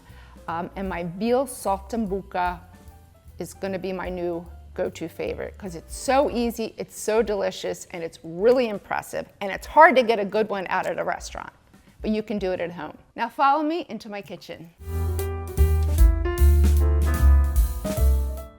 Welcome to my kitchen. I renovated this, I think it was we completed it 5 months ago. So a lot of the things I kept and then just sort of tweaked and updated along the way. It's funny, as I get older, I'm noticing I don't really love change as much.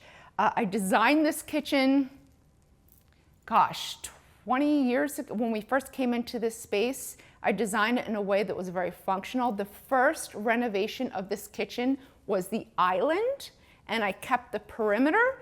And when I created the island, it became very functional for me. So I didn't want to let that functionality go. So I kept the complete same design in the island because it's functional. It works for me. So I didn't really change that. I'll start over the kitchen area. You know, back to what I was saying with the dining room.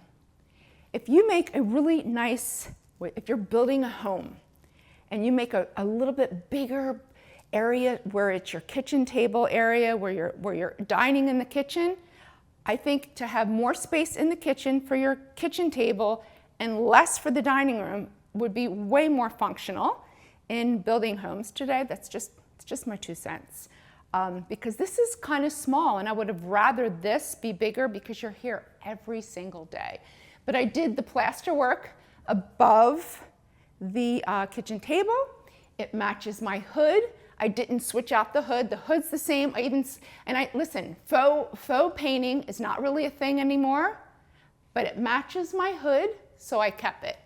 And I'm happy about it. I know, like, some things, even though they go out of style, sometimes they still work and you don't have to change everything. The chandelier was here. I kept the chandelier. I love the chandelier. It's so oversized. And back to like different inspiration that I've gotten along the way. I was in a model home in Florida, and in this particular model home, it had the smallest dining room ever. This was so long ago. And yet they filled it with this oversized chandelier, and I thought, I love that. And it made the space feel bigger. So that's where I got the idea to just sort of oversize this 60-inch diameter chandelier. But my hood is something that we had custom. So my hood we had custom when I did the first renovation, and the first renovation of the kitchen was 15 years ago, and it was just the island, only the island. So we had built this hood there.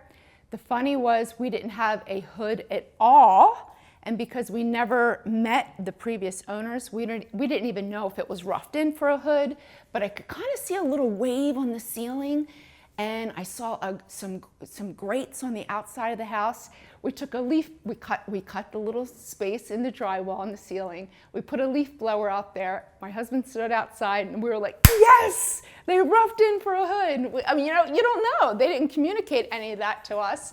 So we were so glad, we were shocked that there was no hood. And when we called the township, they were like, oh yeah, back then they were like, if you have a window, it passed code. We were like, what?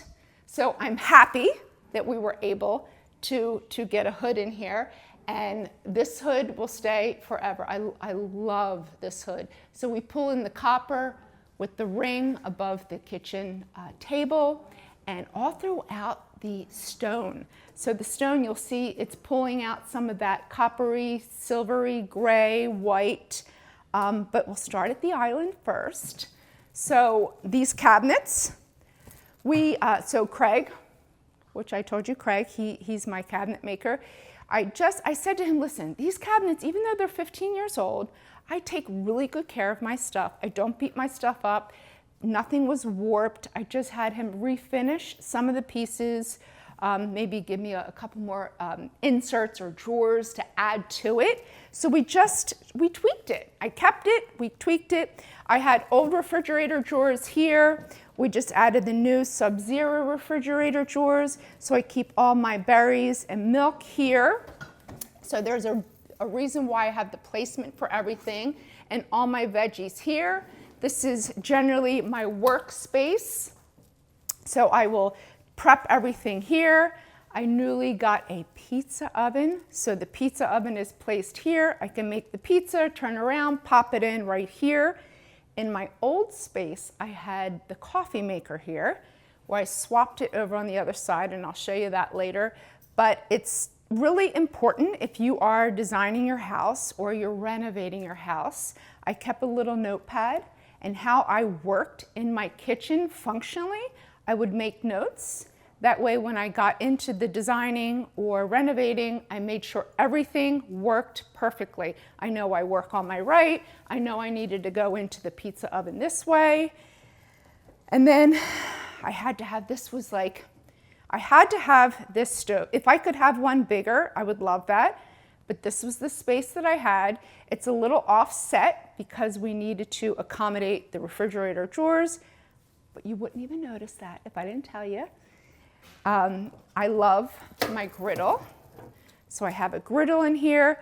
So I did get a new one when I updated the kitchen, but my old one was 15 years old. There was nothing wrong with it, but I felt like if I didn't get a new stove, I was going to regret it. But I got the same exact one because I absolutely love it. Right below it is the warming drawer. I love this warming drawer. When my kids were little and they were in sports, I would make the entire dinner, put it in the warming drawer, keeps everything moist, doesn't dry it out, keeps the temperature perfect where it's safe. And when we come home from the sports, dinner would be done and we wouldn't be running around eating fast food because the warming drawer. I love the warming drawer. And for Thanksgiving, everything goes in this warming drawer.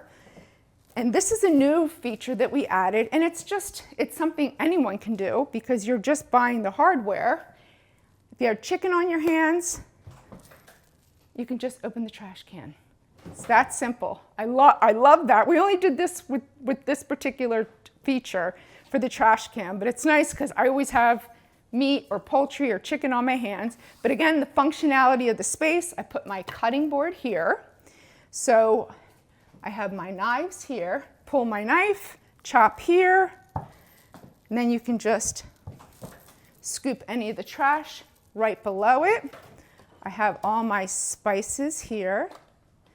So again, everything is functionality. It has the right space. One spice I can't live without, I know salt is not a spice, pepper's a spice. I can't live without salt. Salt wakes up food. You need salt, but another spice, maybe cinnamon, because cinnamon you can make sweet or savory. In a lot of Greek Cypriot dishes, they add cinnamon. They call it cannella. So that's really great on potatoes. Cinnamon's great. And here's another thing too, if you're designing your space. And instead of stealing a drawer that you probably need for something else, here's a way to incorporate a knife block. This lifts out, but in order to get a knife block in your space, and usually when you are designing your kitchen, you will see the hollow spots within your cabinetry before countertops go on. Think about that space. Sometimes it's in a corner. Think about utilizing that space for a knife block, because on site, when they cut your countertops, they can just cut for the knife block right on site, which is a great thing. So Craig made me a larger knife block because I had a smaller one in here before. I just sort of repeated the same thing that I did last time, and that way it's tucked away. But we had to bump forward to create a hollowed space behind it. Does that make sense? Because typically, if you don't bump it forward, your cabinet would be there and you can't place it within the cabinet. So you have to accommodate for a sort of hollow space behind it. So again, lighting, I will say this until the day I die. Lighting is everything. These lights are, so Craig had them recessed within the shelves, and they're LED lights. I'm not a huge fan of LED lights. As you can see, it's probably flickering in the camera. They don't really photograph very well. They tend to be a little bit more harsh. I know they're making them a little bit softer, but I'm finding they're not that consistent. I'm still an incandescent girl. There's something about the mood of incandescent that I love. But these are LED. The one thing nice though, they don't get hot. So I could touch this, they don't get hot. So we recess them so you really can't see them, but yet it showcases the stone. So this stone is from Brazil. It's Calcutta dolomite, and it's natural, it's from the earth. Don't be afraid of real stone. You can seal it. We've sealed this 5 times with something called nano seal. I could pour red wine right on here. It'll beat up, no problem, doesn't stain it. I just have to reseal it from time to time, and I love that. So don't be afraid of natural stone. It's beautiful. This came from the earth. There's nothing like it. I didn't want to choose one color throughout. The old island was black. I wanted to keep it black. I wanted some lightness in the kitchen. So I did a Simply White, Benjamin Moore Simply White. So it's still a white, but it's not a harsh white. It's a soft white. And then I just had to have the white oak. So the light white oak.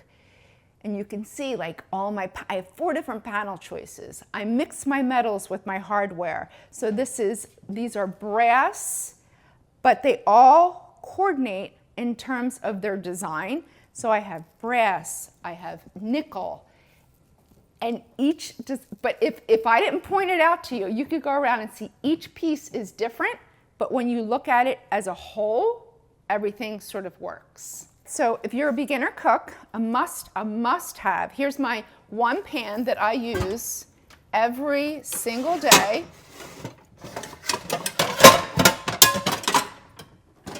My all-clad, as you can see, this baby has seen the test of time.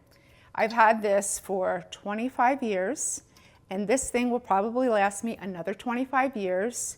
It's a 12-inch stainless steel pan. It is my go-to every single day, whether I'm cooking for 2 people or 4 people or 6 people. This is the pan you want, and a chef's knife. You need a chef's knife, a serrated knife, and a paring knife.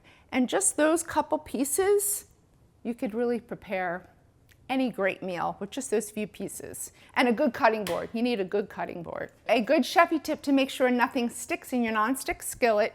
Here's what you're gonna do. You're never gonna think to read the instructions when you open the box, but the instructions in the box will tell you this. You're gonna heat the pan first.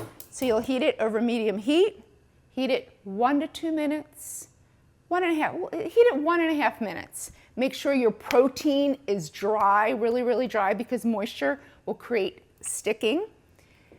Get the chill off of the protein, add your oil, a little bit of oil. You'll see it shimmer. It'll happen quick, 20, 30 seconds. Then add your protein or your vegetables or whatever you're cooking, and don't touch it.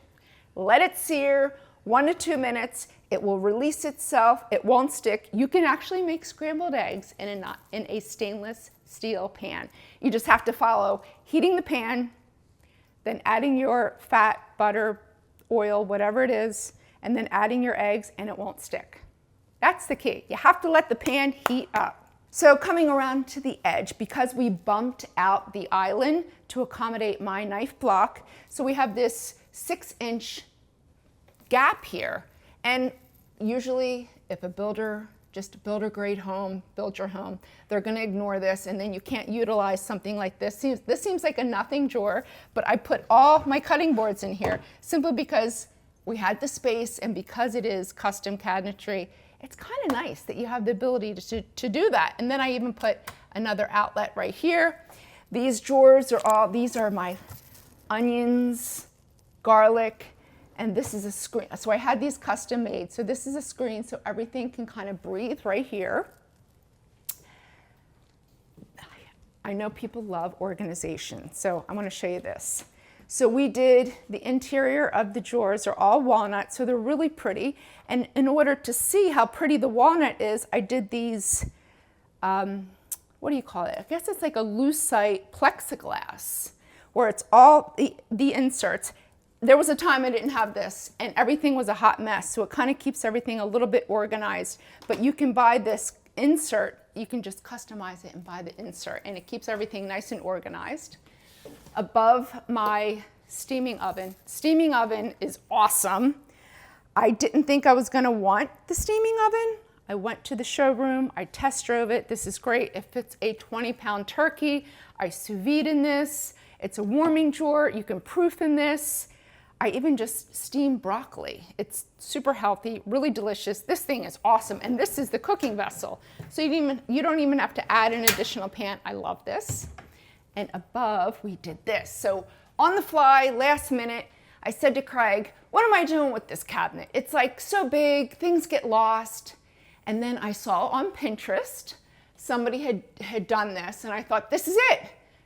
A place for your sheet pans, all of my lids that usually get thrown into a drawer. Here's a great way just to sort of organize it. My silpats, I really love this. This is great. He did this in like 10 minutes. He was like, he went outside, cut, done. This was a regular closet pantry. It had wire racks. It was a mess. I was dealing with this door in this tight space. So I said, ditch it. And I didn't want to add any more stone. So I went to the quarry. I handpicked all these stones. These came from Wisconsin, from 2 different quarries. I handpicked them myself, and then he did a great job. My tile guy put these in here. It was the first time he ever applied these stones. He did a beautiful job, and I love for the fact that now there's a different texture, and these are all my olive oils. So olive oils that when I came back from Rome, here's my Rome olive oil, my Sicilian olive oils, Greek, Moroccan, Spanish, and I literally use everything, my Sicilian and Greek oregano. This is my go-to shelf, and it's nice that I can kind of just grab and pull, and then anything messy lives in these drawers. Again, I love the hardware. It's like jewelry for your cabinets. And these are nice blanket pulls that are, these will patina in time. These are the only ones that are not, this one's a living finish. The rest of them are coated, so they won't patina, but this one will patina in time. But I really love these. I had to have them. And then my cast iron. Cast iron is so heavy, and as we get older, it even gets heavier for us to pick up. So I can just pull them off. It won't scratch the base. I kind of lift and pull, but they're easy and accessible, and I love for the fact that I kept this open. But you can see it's not messy because anything messy is hidden. And then over here, I decided to separate my refrigerator and my freezer. I didn't even know that you could do that. When I was ordering my refrigerator, there was an additional piece that they said, oh, well, do you want this? Do you want the piece that attaches the refrigerator? I'm like, attaches the refrigerator? I didn't know you could separate them. So once they said I could separate them, I just completely changed this whole design feature. So we separated them. The coffee maker lives here. All the cups and coffee is right here. Have to have a microwave, so that lives here. And I really, really love what he did here. And again, this is flat cabinetry. We have some raised panels, some shaker. I'm a little all over the place, but it kind of all works. And then there was a wall here. There was a wall. I got rid of the wall, and now I have this nice open butler's pantries that I place food when I'm entertaining. These cabinets, I wanted a different texture. I felt like there was so much wood. I said, let's do like an iron. I wanted a different texture. So that way, and I love the black was pulling from the island. It just made it a little different. And then again, incorporating different style pulls and hardware. And I love these Lucite organizational inserts. It keeps everything nice and organized. But one thing that a lot of people love that I showed them in my videos is my flour and sugar drawer, and I almost forgot to show you. So this was from the old island. I kept it because it's functional, it works. I make my pizzas here. I roll out my pie crust. This is the functionality of the space. I open this up, lift it open, and I'll add the flour right here. So these are customizable inserts. There's my flour and sugar, or sugar. And then I have rice, because I make a lot of rice. This is my Italian flour. And then this is for coffee and tea. There's a lid for all of them. They're nicely sealed. It keeps everything organized, and then you can kind of see through them too. So this was really the same design as last, and I just updated it. And then of course we added this because we had the space. We didn't want to lose any bit of space.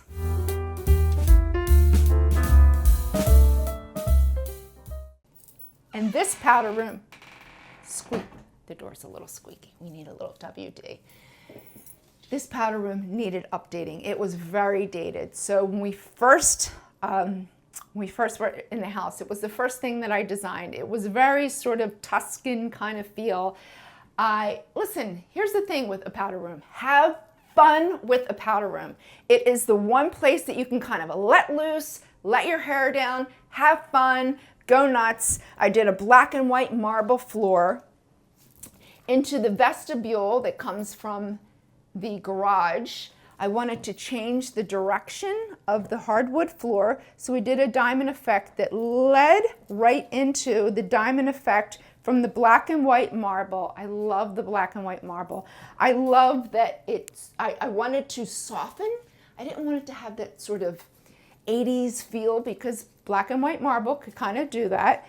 To soften it, I added the trim of the wood flooring. I saw that in a model home in Florida. So that was, see, every time if you go places, you pick up little ideas along the way. And then I wanted to frame it. So we added Schluter. So we had to accommodate the different heights and really think this through little by little. So we have the gold Schluter, baby. And then lighting, always lighting, under counter lighting. We have a floating vanity where it accommodates all the necessities. I had a pedestal sink. There was no place to put the toilet paper, so this is perfect. You got to think about those things. And the placement of your toilet paper holder. My old one was right here. It used to drive me crazy because I would see it down the hallway into the kitchen. Now it's tucked away. So these are little things that I've learned over the years, things that you don't really think about. This is an Italian marble. This is a Calcutta Valle. I love real marble. And I noticed with my little pups, I had to even use that nano seal that I use on the countertops on my flooring because marble etches even with the little pups when they have their puppy mistakes. And then I added a full-length mirror. Again, this is a really small space. In fact, it's hard for us to even film in here because it's so tiny. But just to give it some height, to make it feel bigger. And I added some sconces.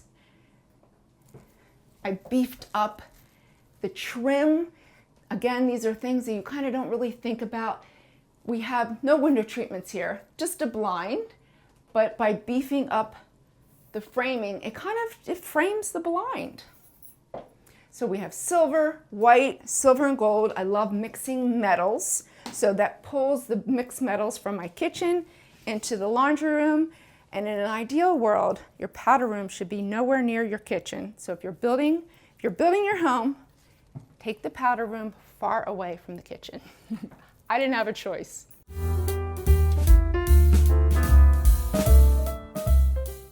So this, we have the previous owners, they did a stackable washer and dryer upstairs. This was a full laundry room. I'm the only one that does my wash here. My kids and my husband, they do their wash upstairs. So I figured, why have this big space for a washer and dryer? The washer and dryer was over here. These are the same cabinets from 1999. I just repainted them. They were in perfect condition. Paint does wonders. But I figured, listen, let's make this my prep kitchen. So now we come in here, we do all the prep for my cookbook, for all my videos. I have a sink. I added a dishwasher. I have a hamper. So it's functional for a laundry room / prep kitchen. What I did for the washer and dryer, I decided let's stack them and put them here. This was a coat closet. We stacked them. We customized cabinetry around it. This is how it should have been from the beginning. To utilize 2 units and eat up all that space just didn't even seem functional. So this is so much better. I have everything I need for prepping. This was a window. We converted it into a door because I have an outdoor kitchen. So we utilize this space as our quick through space from the grill to then be able to use the dishwasher, and the sink has a full functioning garbage disposal. And then over here, so again, like I have to say, I'm a little proud that I did not pull out these cabinets.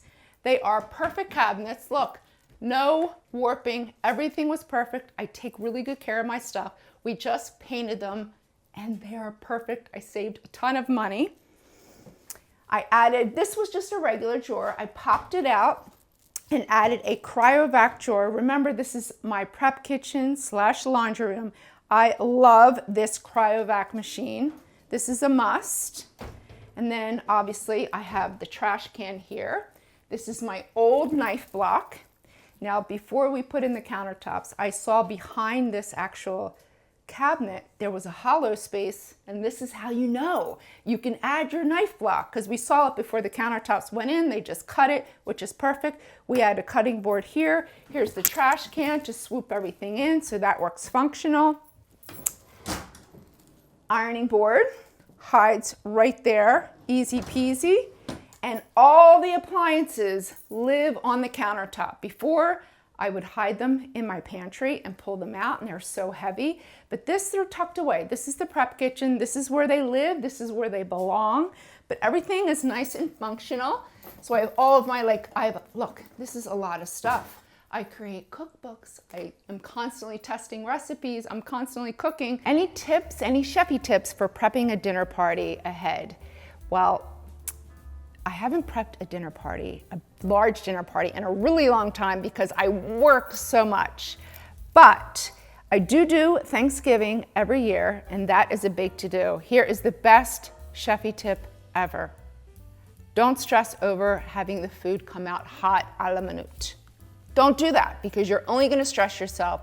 That stress pours into the food, and therefore everything will it'll be like a domino effect, and everything will crash. Make all your dishes ahead, everything ahead. Make sure your cocktail is batched ahead. You have an hour before, set the music, set the candles, set your cocktail glasses out, your ice bucket, let everybody help themselves with a pitcher of your batch cocktail. All your dishes in their serving bowl, have them in the oven at the lowest setting. If you have a warming drawer, I like to stock all of my dishes in my warming drawer. And even for Thanksgiving, the turkey, you can have that done an hour ahead. It's sitting, it'll hold its heat for an hour. And when my company comes to the door, I'm sitting down and having appetizers and hors d'oeuvres with them. You always want to enjoy your own party, because if you don't, you feel like you're just running around entertaining everyone. They sense that feeling of you're uncomfortable, and it makes them uncomfortable, and you don't want that. And I promise you, the food always turns out perfect because your energy is calm and relaxed. Let me show you my outdoor kitchen. Follow me. So I designed this probably 6 years ago. I'm losing track of my time, but I think this was about 6 years ago. I didn't want to put an entire roof over the back of the house. I didn't want to lose my sunlight. So I did a roof on the left side, a roof on the right side, which is really nice. That's why I created this door, so that way when it's raining, I can still grill, which is great. And I love that, you know, here's another thing that it became my hiccup. I had to learn as I was going. And if you are putting an outdoor kitchen or an outdoor grill and you have a roof, you think, well, you're outside, you don't need a hood. You totally need a hood if you have a roof over top. This whole, I just recently added the hood. My whole soffit had grease on it. Just the smoke, it's not the same as a cooktop, right? A grill is so powerful. The smoke would just sort of billow underneath the roof. So always keep that in mind. You need a hood with an outdoor grill if you have a roof above it. But we did this space, which I really, really love. I love the spacing that I created. I wish I had this much space in my kitchen. I want to say this is probably like 48 inches wide, which is ideal if 2 or 3 people are back here. This is a really nice spacing. I didn't want to incorporate the stack stone all the way around, so I just did a ceramic tile. I got the large sheets of ceramic tile and just sort of puzzled it together, and because I wanted it to be clean. So we did this. Yeah, I mean, it works super functional. We added some drawers. I have an outdoor refrigerator. I have a garbage disposal and a sink. My grill, trash can, always need a trash can, and my 2-burner stove, which is nice because now my dishes, I can just take it straight through the door and I can easy peasy clean up. Half of this is like my husband and half of this is me. He is the have to have music, have to have the heaters. So I want to say it was Thanksgiving, and it was, at the time, it was like maybe 58 degrees, and it was really uncomfortable if you didn't have heaters. These heaters welcome us into the space because it really does heat the space. And we sat out here for Thanksgiving one year. It was great. It was great. So that's just another thing. If you are thinking about the space, yes, it's an added cost, but it really makes a difference because now you're going to use the space more because of the heaters. And inside, outside. So I have the kitchen, we have a little sitting area, we have a dining area, and a family room area with a TV. So it's basically everything you would have on the inside, outside. The first owner did this patio. Again, this is probably something I would have never done, so we are very grateful that they did this raised concrete patio. We've since resurfaced it, so it looks a little bit more, you know, a little more stylish because it was just concrete. We created this little sitting area. My husband likes to smoke his cigars here, so we sit here. And I've since ordered 2 more because I feel like this space is so big. I'm going to add 2 more chairs, the same, for a nice little conversational area. And this is our dining room. So every Friday night, we grill steak. It's kind of our thing. And we sit here. We let the pups run around out here. And this is our dining table. Again, we have the heaters. It helps, you know, it allows us to use the space more because of the heaters. And these are the 2, these are the 2 ideal spots because it's really warm right here. So this is where we sit every Friday night. This is like, we have steak, we have the pups out here, and it's just really sort of comfortable. And this is the outdoor family room. So this is all just sort of, all this is marine leather. It can get wet, but you know what? It never gets wet because it's completely covered. We have more heaters here in this space. This is where my husband and my son, they'll watch sports. Sometimes we just come here and we'll watch a movie. So it's our comfortable space. Sadly, we live in an area where we can only enjoy it 5 months out of the year, but the heaters give us a little bit more time and we can enjoy it even longer because of it. And this is where I work out every day because I eat so much. Home means to me raising my children, creating memories, obviously cooking in all aspects and creating memories through food with my family and my children and having them remember those meals and dishes that they love and request over and over and over. That to me is home. The smell of home is the smell of food cooking. Thank you, Homeworthy, for visiting me in my home. It was so fun showing you around. I have to get back in the kitchen. We have to get back to cooking. See ya.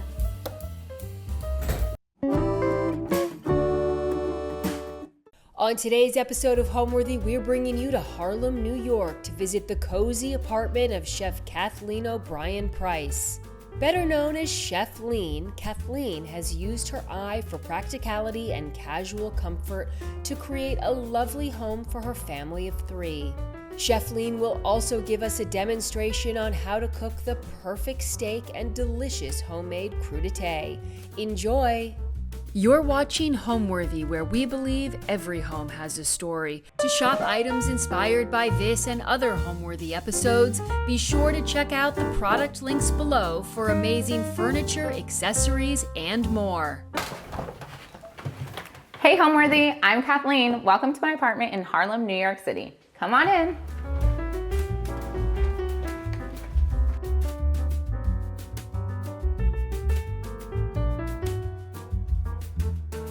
Hi, I'm Kathleen O'Brien Price, Coy, and I am a chef entrepreneur and I live in Harlem, New York City.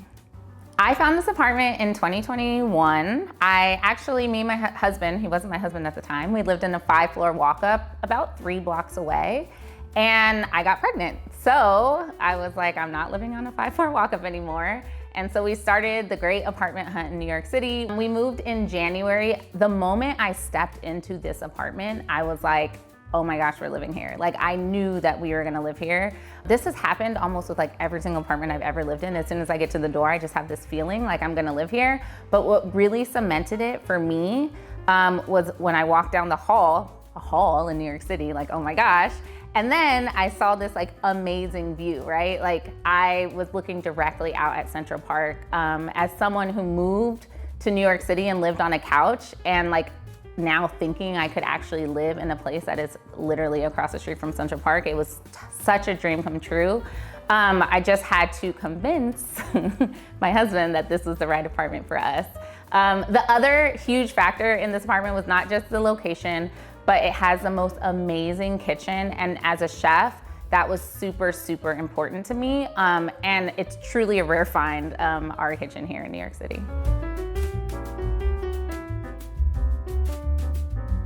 All right, welcome to my kitchen. This was the main selling point of the apartment when I first came in. But funny story about this kitchen island, like, look, it's like literally bigger than me. It's amazing. The neighbor downstairs, because their apartments are not renovated, he's been here like, I don't know, since 1970. He was like, oh, you have one of these newer apartments with that big table in the middle? And I was like, yeah, an island, like that's the reason I wanted this apartment. So this is really amazing for entertaining, cooking. Anytime I like cook out of home for events and things, like this is just like half center of our home here. The kitchen is just like super amazing. Like we have all these like cabinets, like they go all the way up. I love that I was able to bring my grandmother's glasses. Like when I was a kid, I thought those are very, very fancy, and I'm very honored to have them here. I know like this is filming, but I generally do like to keep my counters very, very clear. I do not own an air fryer or any other like random kitchen gadget. Like as a chef, I actually think those things are unnecessary, but also they just like don't look nice on the counter. I have all my like usual spices that I go to here. And then like my spices are right here by my stove, which I really like. They're kind of, I guess I could have organized these a little better. The stove, of course, my favorite burner is this left one. Do you have a favorite burner? And then coming around the kitchen, another clever thing, chef tips. I like to keep my spices that I use like often in a drawer, because I normally cook right here and it's very easily accessible right here. So I think that is also very genius. And another small tip, my Tupperware is not that organized, but I want you, if you are like going through Tupperware, you know, terribleness, maybe don't buy any more Tupperware and just invest in like deli cups and use your to-go containers, because why not? Why buy more? So yeah, this is the kitchen. Love it. I spend a lot of time here working, eating, relaxing. I love to display some of Nola's art. She just started going to school, so like she's really into tape. I don't know what I think she calls every picture a unicorn when I ask her like, what is this? She's like, a unicorn. So yeah, coming around here, this space, I actually didn't really know what to do with for the longest time. This bar cart actually used to be over there, but for some reason, I moved it here, and then I put all of Nola's snacks in here so she can like easily access, like grab them when she needs to. Funny story, when I was pregnant and moving in and buying all these plants, everyone was like, you're gonna have to get rid of all of them when you have your baby, but Nola doesn't really touch them too much, every now and then, but they're still flourishing, I love it. And then this is something, this little section, I kind of envisioned, pretty much when we moved in here. These cabinets are actually IKEA cabinets, IKEA hack. I don't remember the exact name of them, but you can, I'll let you see. This is Nola's art stuff. So it has like a lot of storage space, but then I painted them black, a black matte, and then I hired a task rabbit to hang them up because if I hung them out, they would be on the floor. But I think they just look really nice and sleek. And then like during the holidays and different like occasions, I'll decorate it seasonally, like Halloween's coming up, so I'm very excited about that, Christmas. And then this is kind of like our family wall. I haven't updated these pictures. Let me see the latest picture. I guess this is our last picture. This is Chris's family around Christmas. We have our wedding pictures. We have the time I was in the New York Times. I spent a lot of money to frame this at Michael's. I don't think people like truly frame stuff anymore in this way. We have a picture of my family from my grandmother's 98th birthday party last year. But yeah, this is just our family wall. I love to switch out some of these pictures, but some of them are kind of timeless. Like this picture is when Chris and I literally first started dating, and we re-met in New York after being a month gone when I was working on the cruise ship. So I just really, really love this picture. So yeah, some of these can be changed out, but some of them are classic. So I like this. And then my parents gave me this picture of New York City because they said I live all the way up here. So, you know, it's a picture of my yard. And then I want to also highlight this little lovely thing that has shells sitting in it currently. This is a kitchen tower, and because I'm a chef, but even if I wasn't a chef, like everyone has to cook every day. If you have children, this is definitely worth the investment. I just got it off of Amazon. But Nola really feels involved. If I literally just need like 10 minutes, I'll just give her like random ingredients on a sheet tray and she'll stand here. Like the other day I gave her cornstarch, chia seeds, and I don't know, water, and she literally played for 45 minutes. It was fabulous. So yeah, this is a really great thing, really essential to our family.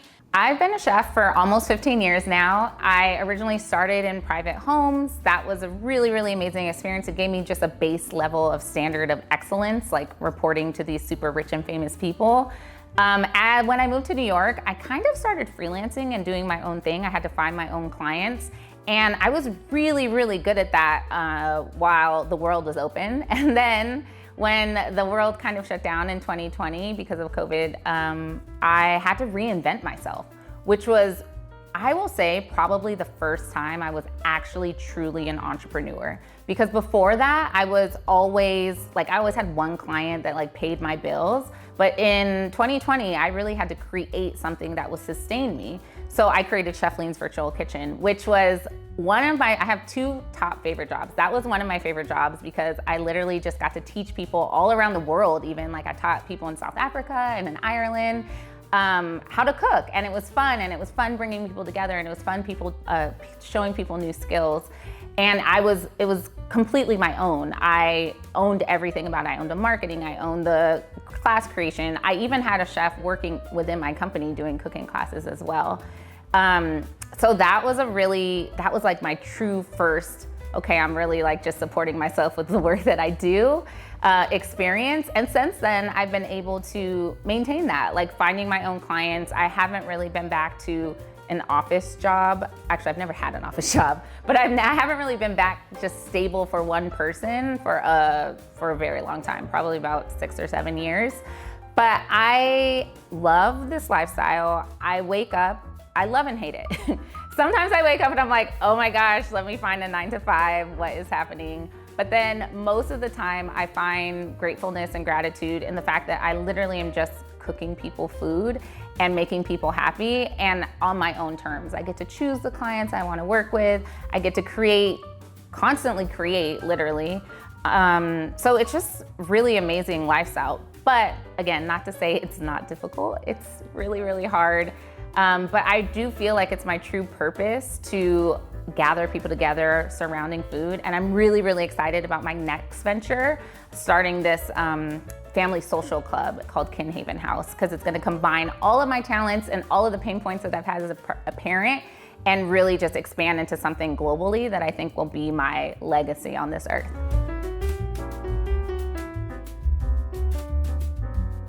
Coming around, our dining room table. I love this thing so much. I feel like this is the first real piece of like adult furniture that I've ever owned. I got it off of Apartment Deco. It was from West Elm originally. And yeah, you can see I have the chairs. The chairs I think I just got from, I don't really remember. Somewhere like not that exciting. But I got two different colors, even though one you can't see. Because this is Nola's designated seat. So we have a little booster for here. I actually got rid of her high chair. I mean, she's 3 now, but I got rid of her high chair pretty early because I wanted her to feel like interactive at the table with us. So this is her dedicated seat. Although now lately, and it's covered with a blanket because she makes a mess. Lately she wants to choose other seats and I'm like, no, this is your dedicated chair.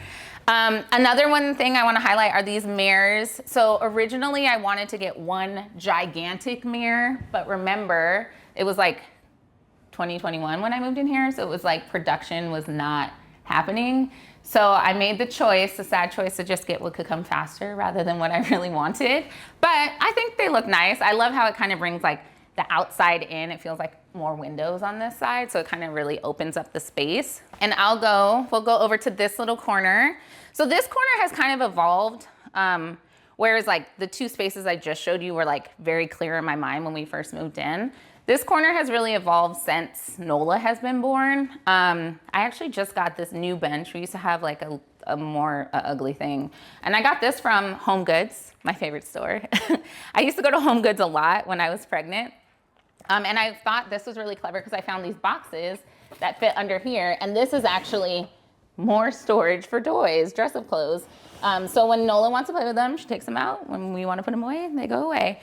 I got these pillowcases from Amazon. I thought they kind of just went with like the sort of modern, casual kind of feel. I got this chair. Nola loves it. Sometimes I'll bring it over to the dining or the like coffee table from Home Goods. I was obsessed with these things. Like I really, really wanted to find, I'll move them, really wanted to find some baskets that I could store stuff in because again, in New York, everything has to be practical. But then when I got them and I started putting stuff inside of them, I thought it looked very cluttered. So it was supposed to be practical. It's just a little table now. And then I use this cake stand to like give this a little bit more height, the plants, more plants. Books, you see, we love to read here. And then I'm very proud of this little puppet theater I made Nola. She's played with it maybe 3 times. I asked her if I could throw it away yesterday and she said no. But I'm like, okay, it's sitting in my house, like you don't play with it. Before we get into the artwork, the monkey lap, such a piece of conversation in this home. Anyone that comes in here for the first time, they either love it or hate it. My mother-in-law, I will never forget this. She's like, I love everything about your house except for that monkey. But I love it. I think it's so fun. It's so cool. I originally saw it when I worked for a client in the Hamptons. I used to go to all those fancy stores and read through like their interior design magazines and stuff. And there was like I feel like it was probably over $1,000, this kind of monkey lamp. But I actually found this on Amazon. And we haven't even named it. It's been living here ever since, but I really love this thing. And we paired it with Alexa, so I think it's very clever that we can tell Alexa to turn off and on the monkey. And then this is like a new thing in the last like 6 months or so. I decided to make Nola's art, like kind of an art corner. She made these paintings probably when well, minus the name. She's not a genius. She did not write her name when she was like 1.5 years. But she made these paintings when she was like 1.5 years. And I just thought they were like really cool. And I keep seeing all these like babies that are like artists. I'm like, man, I missed the opportunity here. But I just think this piece like really kind of completed this corner. It's like our little artsy kind of reading nook situation. And then obviously the view. And it's so beautiful. This like Central Park really becomes a part of our home. It like, you know, with the seasons changing, like now you can see the ginkgo tree is turning yellow and orange. It's been beautiful green all summer. And then winter, it gets like very barren. But what's really nice about winter is we get really good sun, which I'll come over to my favorite spot on the couch in the winter. This little area, like literally laying here in the winter with the sun just like laying on you. It's like the best. And I had the best pregnant naps in this corner. Speaking of this couch, when Chris and I first moved in together, we had his bachelor couch that was like a big leather clunky thing. It was functional. But a year right before we moved here, we decided that it was time to upgrade. So we got this from, I don't actually remember, it was a long time ago now. But it's been pretty sturdy. I like that it's modern. I like that it's sleek, but it's still pretty comfortable. And then I just added like these extra pillows. I am good. So I have an obsession with wanting to buy pillows. I would say buying pillows because I don't buy them because I'm like, why am I paying $30 for this pillow? But something that has kind of like quenched my thirst or like need for new design is buying pillows that you can like, or pillowcases that you can unzip. So like if and when I decide to change, I can just change out this pillow. And I think this pillow, wait, this is wild. I haven't opened this in a while. I think this pillow is literally from like when I lived in California.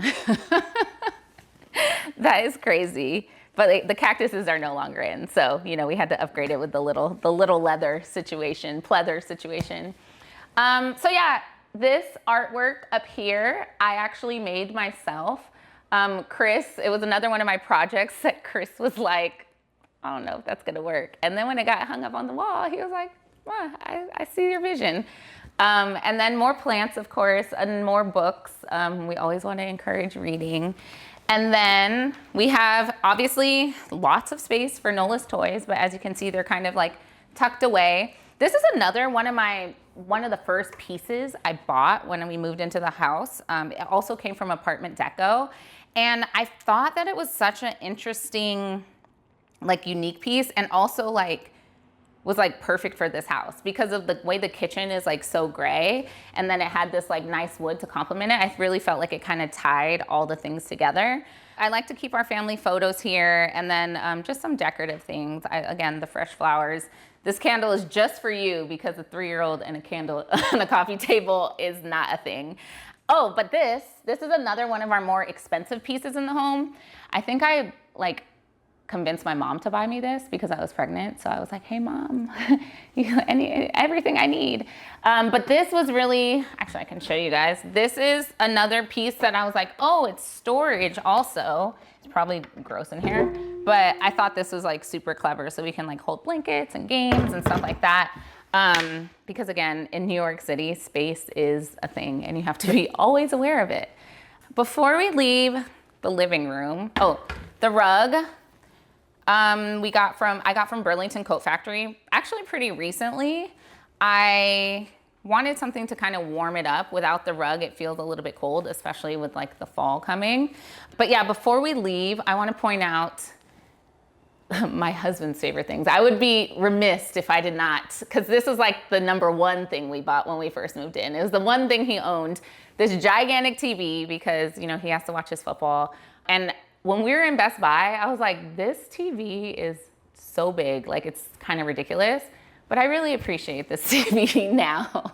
So I'm glad that he took it upon himself to go. And we actually got a really good deal on it. It was like one of the already opened box ones. So it was like not that expensive for the size that is. But I do think like literally this is the size it needed to be because this wall is like gigantic, right?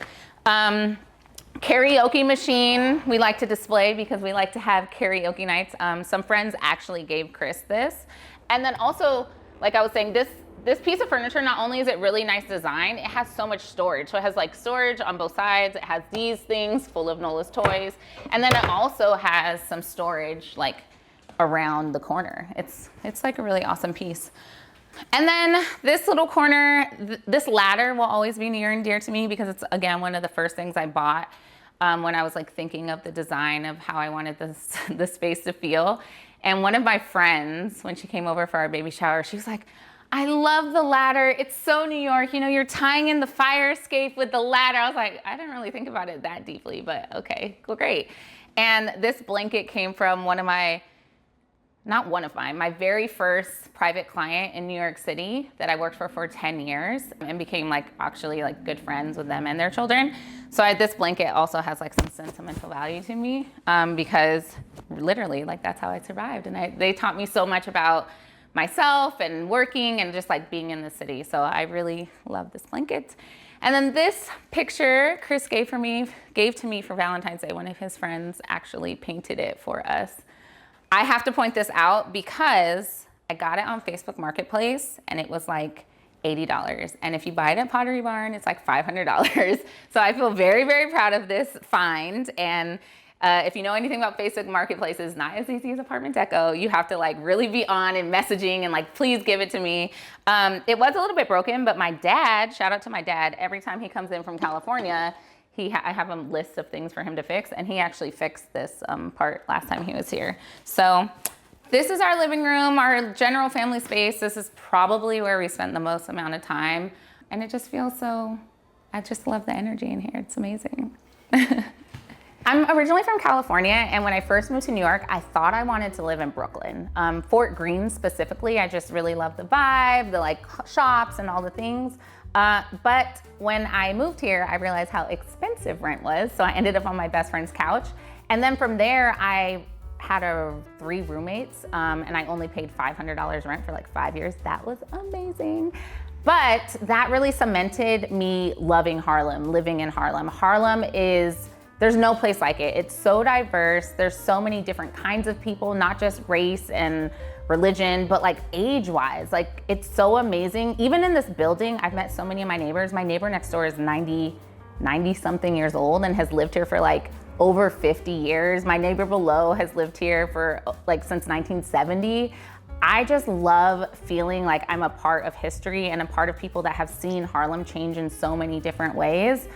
I think that Harlem is such a vibrant community and it doesn't get enough credit. It's super, super family friendly, which I really enjoy. People say like when you have a kid, you need to move out and like have a backyard or whatever, but we literally have our front yard at Central Park. We throw all of Nola's birthdays right out in front. There's a park right across the street from us. It's really just an amazing, amazing place to be. And it's pretty easy to get anywhere else in the city. Like in just 10 minutes or so, I'm in Midtown. So that's really great.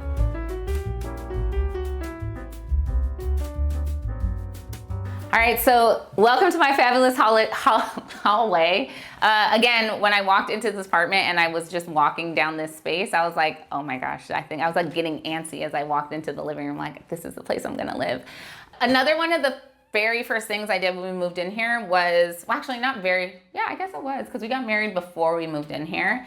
I created this kind of like wedding wall for Chris and I. We got married in November 2020, so it was a very small wedding.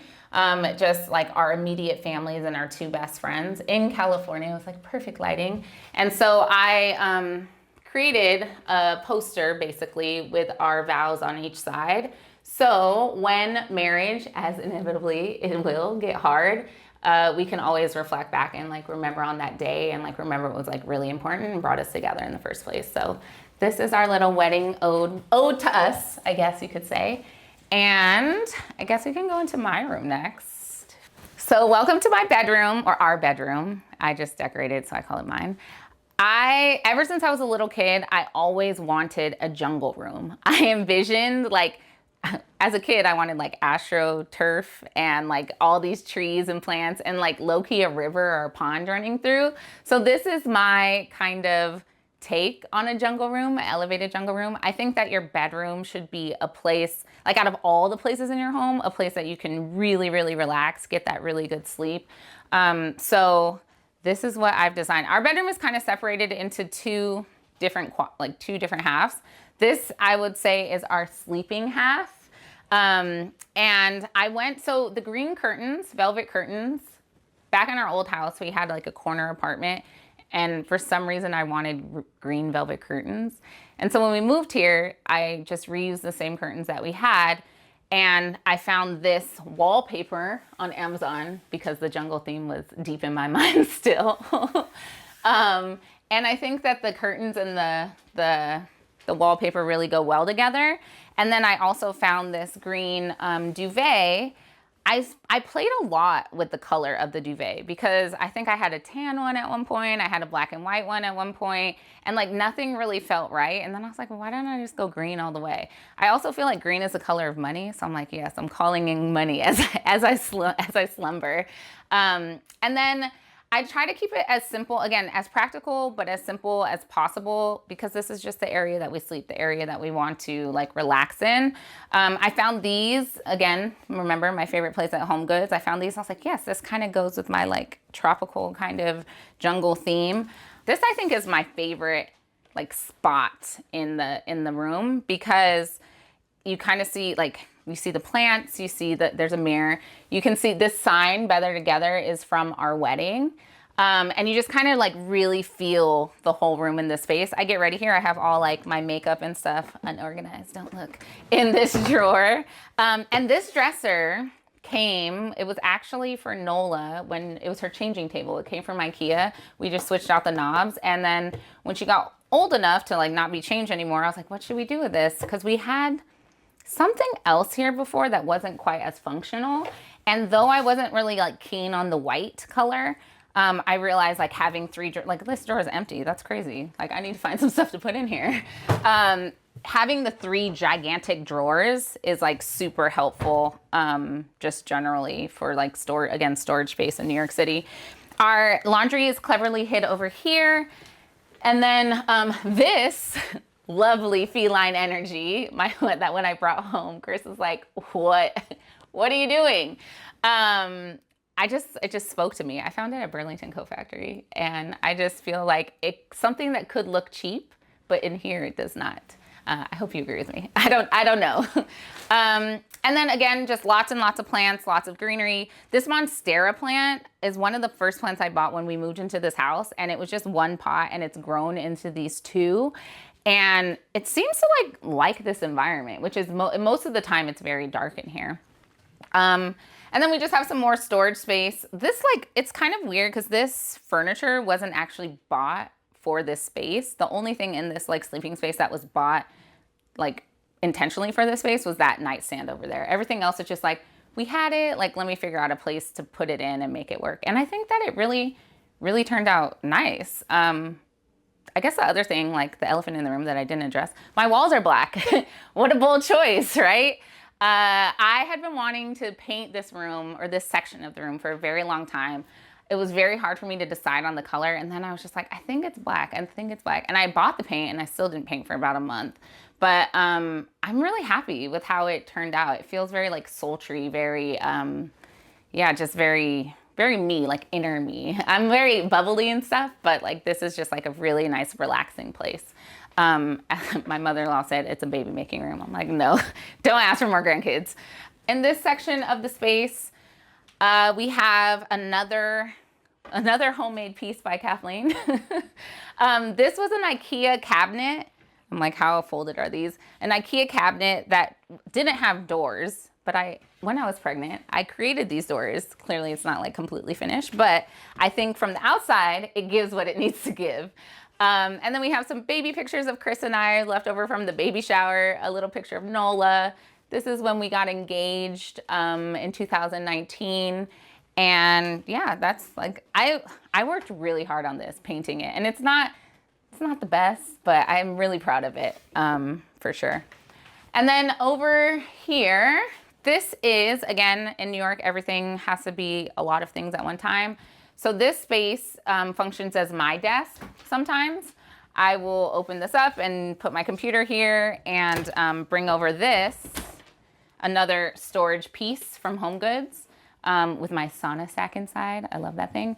I'll bring this over and sit when I need to work over here. And then these curtains mostly stay closed because I know it doesn't feel like it, but we're in New York City. I know this apartment seems huge. Our neighbors are literally a stone's throw away, so these curtains often remain closed. I want people to feel welcome when they walk in my house. I don't try to get materials and things that are, like, everything in my house is practical, especially living in New York City. Like, in between the washing machine is a container to hold more things. Under all of our beds is storage. I was laughing this morning because I'm like, I literally sleep on top of Christmas decorations. I'm in the Christmas spirit all year round. But everything literally has a purpose, even when it comes to thinking about Nola's toys, because I never want to hide away her stuff because she does live here too, and I feel like it's important for her to have ownership in our home, even though she doesn't pay rent. I have her toys easy and accessible, but I also think thoroughly about how things can be stored in a way that makes sense, and I can put things away so I feel like relieved and calm. I also really try to find a lot of her stuff on like marketplaces and secondhand things instead of buying new constantly. I think that, and actually a lot of my furniture came from Apartment Deco, which is a really great place for used furniture and with a very efficient process. And for this apartment particularly, again, this main living space I was the most excited about. And what I was truly the most excited about, being a chef and all, was having a dining table. So that I think is like my design, just comfortable and practical really. And then my bedroom gets a little luxurious. That's like my little a safe haven area.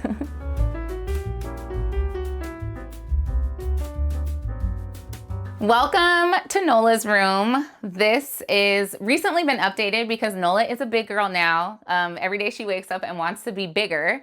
So I had to make her a room to match. I will start here on this very vibrant pink wall. This color low-key reminds me of Pepto-Bismol, but I allowed Nola to choose it. The sign of her name, Nola Christiana, her grandmother Mimi gave her. And then these mirrors, fun fact, I think these were another HomeGood or TJ Maxx find from when I lived in California. So these have come all the way from California with me, and now they live in Nola's room. When Nola was a baby, my sister helped me design the room, and one of the things that she found was this really cool map on Etsy. And I really loved this map and like what it represents, because as a kid, you want them to be like aware of the world. And I knew I didn't want it to be like so girly, but now clearly she's choosing extra pink. So I really love this map. I think no matter how else her room transforms, I'm gonna try to keep this map as long as possible. My parents let me always choose what I wanted, so I think it's really important for her to choose what she wants, within reason, of course. So hopefully she likes this map, and as she gets older, we can talk about it a little bit more. This bookshelf here was a secondhand street find, something that I was like, Chris, we need to pick this up from the street right now. It works really well in here. We have lots and lots of books, but we also have her hair supplies. We have like a little area for like just other things she might need. Here, I kind of designed all these little knickknacks. So these we had in her original design room. I thought it was really cute to have like these little pictures that she could interact with. One of me and Chris being in love, and one of her as a little baby in my tummy. And sometimes when she travels like without us, she'll take those with her, and they like are like a piece of home for her. This moon lamp I just recently found. I think it's so cool. It reflects all these little lights on the stars, because you know she's the age where she's starting to be afraid of the dark. Practical things like humidifier, sound machine. Another little light, this light, I don't think it's charged, but it's a little cat lamp. I got this on Amazon when she first started being afraid of the dark, because it was like a little cat she could sleep with, but then it was actually too distracting, so we had to take it away. That's why it doesn't have battery now. These are two, I don't know if I'll ever be able to part with them. They're two of the very first stuffed animals I bought when I was pregnant with her, and I was like, oh, I'm gonna have a baby. I wanna buy these little things for my child. We have a picture of our family in here. These beautiful flowers I got from HomeGoods or something like that. They were part of her original design also. And then what I really am most excited about is this bed that I just created recently. Because she wanted a big girl bed, she was in a crib, and we had taken off one of the sides back in February. Do not recommend. If you don't have to take your child out of a crib, do not do it. But we took off. So instead, I was originally going to buy a twin bed, but the space here is kind of tricky. Like the way the closet opens up here, and it's just really hard to figure out how to fit a twin bed in here. So I was like, how can I use what I already have to create something that's a little bit different? So I basically just took off all the sides of her crib. I left that back piece of her crib, and I created this headboard. I found like a inspiration on some website, and these are actually pool noodles and fabric and lots of hot glue that holds it together. And so I created this nice little headboard for her. And a few weeks ago, I tried to bring her, I let her choose her new comforter. I brought a blanket that was like this sage green, and then I brought this hot pink. I knew she was gonna choose the hot pink, even though I really, really wanted her to choose the sage green, because that would have been better by my design aesthetic. But you know, gotta let her choose. So that is her bed. I'm really quite proud of it. We created a whole new thing, and I think it'll last for at least another year or so. Over here is something that has been here since she was born, like when we created the nursery. This is her family wall, all of her most important people in her life, her grandmothers, great-grandmothers, cousins, my best friends, the Harlem Honeys, my parents, like everyone that is like immediate to her is here. And I think her chair actually used to be over here. So when we'd sit and read to her, we could also like talk about all these people and like make sure that they were, you know, present in her mind. And then, I mean, that's pretty much it. I just have to point out this huge stack of stuffed animals that she will not let go of one, even though she plays with none of them. Oh, also I can show you, you're probably like, where are her clothes? Her clothes live in here. I got this from the Container Store, and I'm surprised by how much stuff it actually holds. Like this is literally her whole wardrobe here, minus like a few coats and dresses. This was a really good buy in terms of organization. And you know, like those moments you just have wins, like, yes, that was a great, great choice. Really happy with this. And then you can see we have some even more storage over here that we can close away. And then these I found, they're so cute, the little butterfly clips. So her room is giving, if I had to give it a name, like whimsical, it's leaning unicorn, it's leaning pink unicorn, but it's giving like floral, whimsical, again, like sort of leaning into the nature vibes with the flowers and the butterflies and things like that. And she really loves it. That's what's important.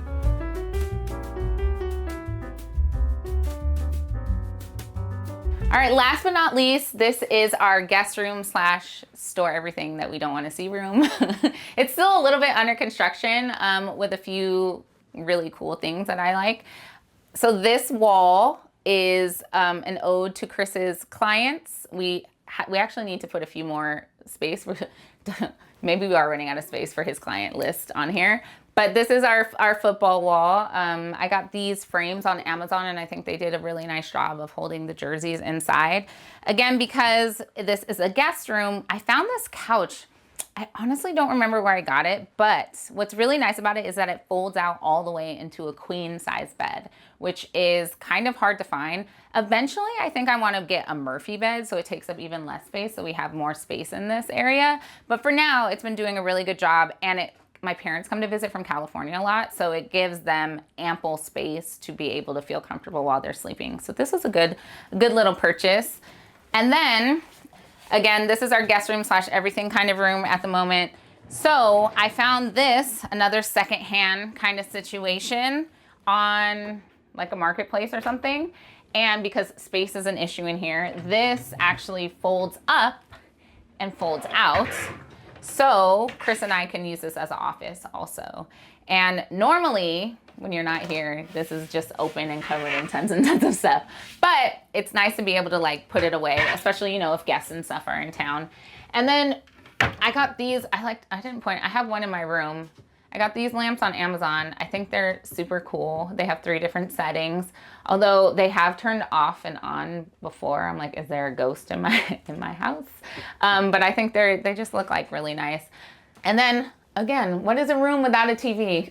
We have one more TV in here. I just recently tried this like TikTok trick where you put the wishy-washy tape on here. And then you can like make it look like a picture frame if you want. Like you can put a piece of digital art in there, and then it shows up as an art piece. So yeah, this room is, we have a closet, but I'm not opening it because I literally put everything in there. And let's show you the floating bookshelf. So we had these in our old house. I think these are so cool. Yeah, I just think they're like witchcraft, right? It just looks cool to have your books hanging up there like that. And then of course more storage. Everything is storage. Everything is storage because you just need places to put stuff. But yeah, this is a nice simple room. I am gonna paint it or wallpaper it at some point, but for now it's functioning, so that's great.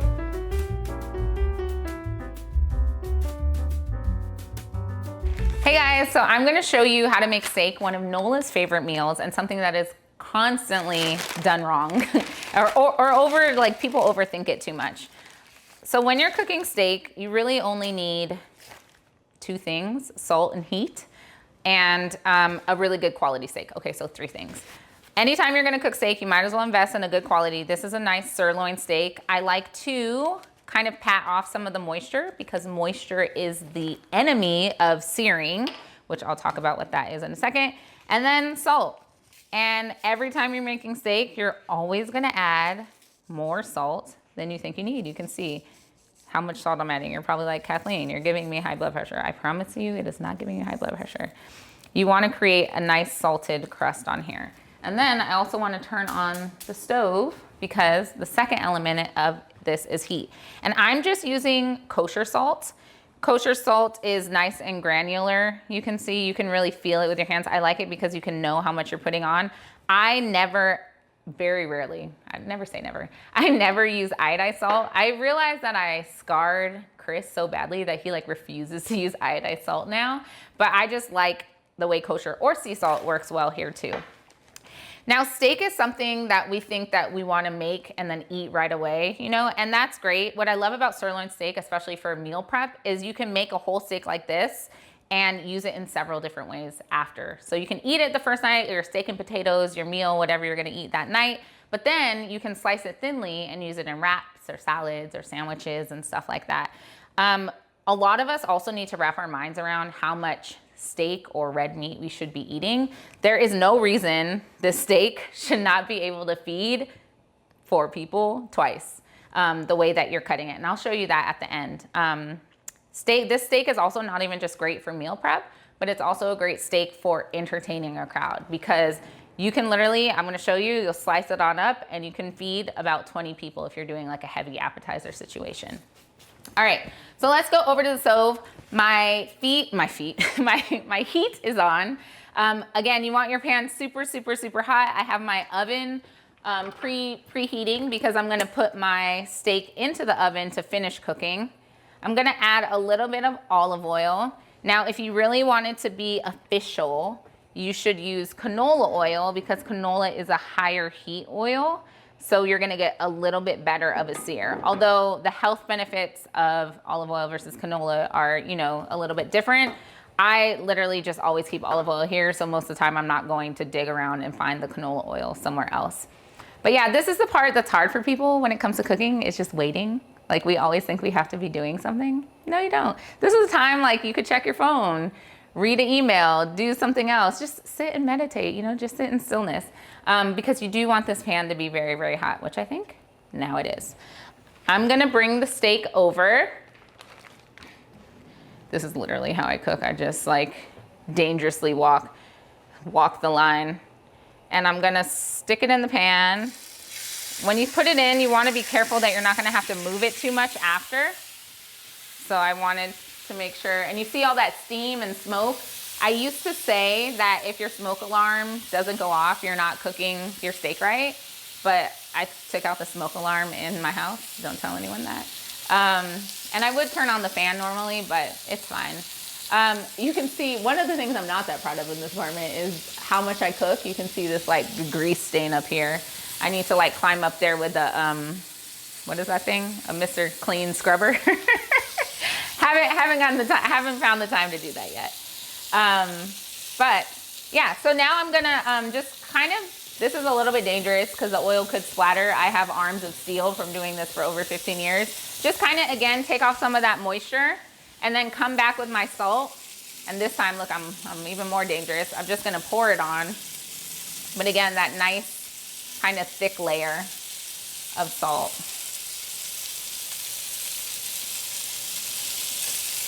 And I like to keep my salt in right next to my stove, so I just refill this all the time.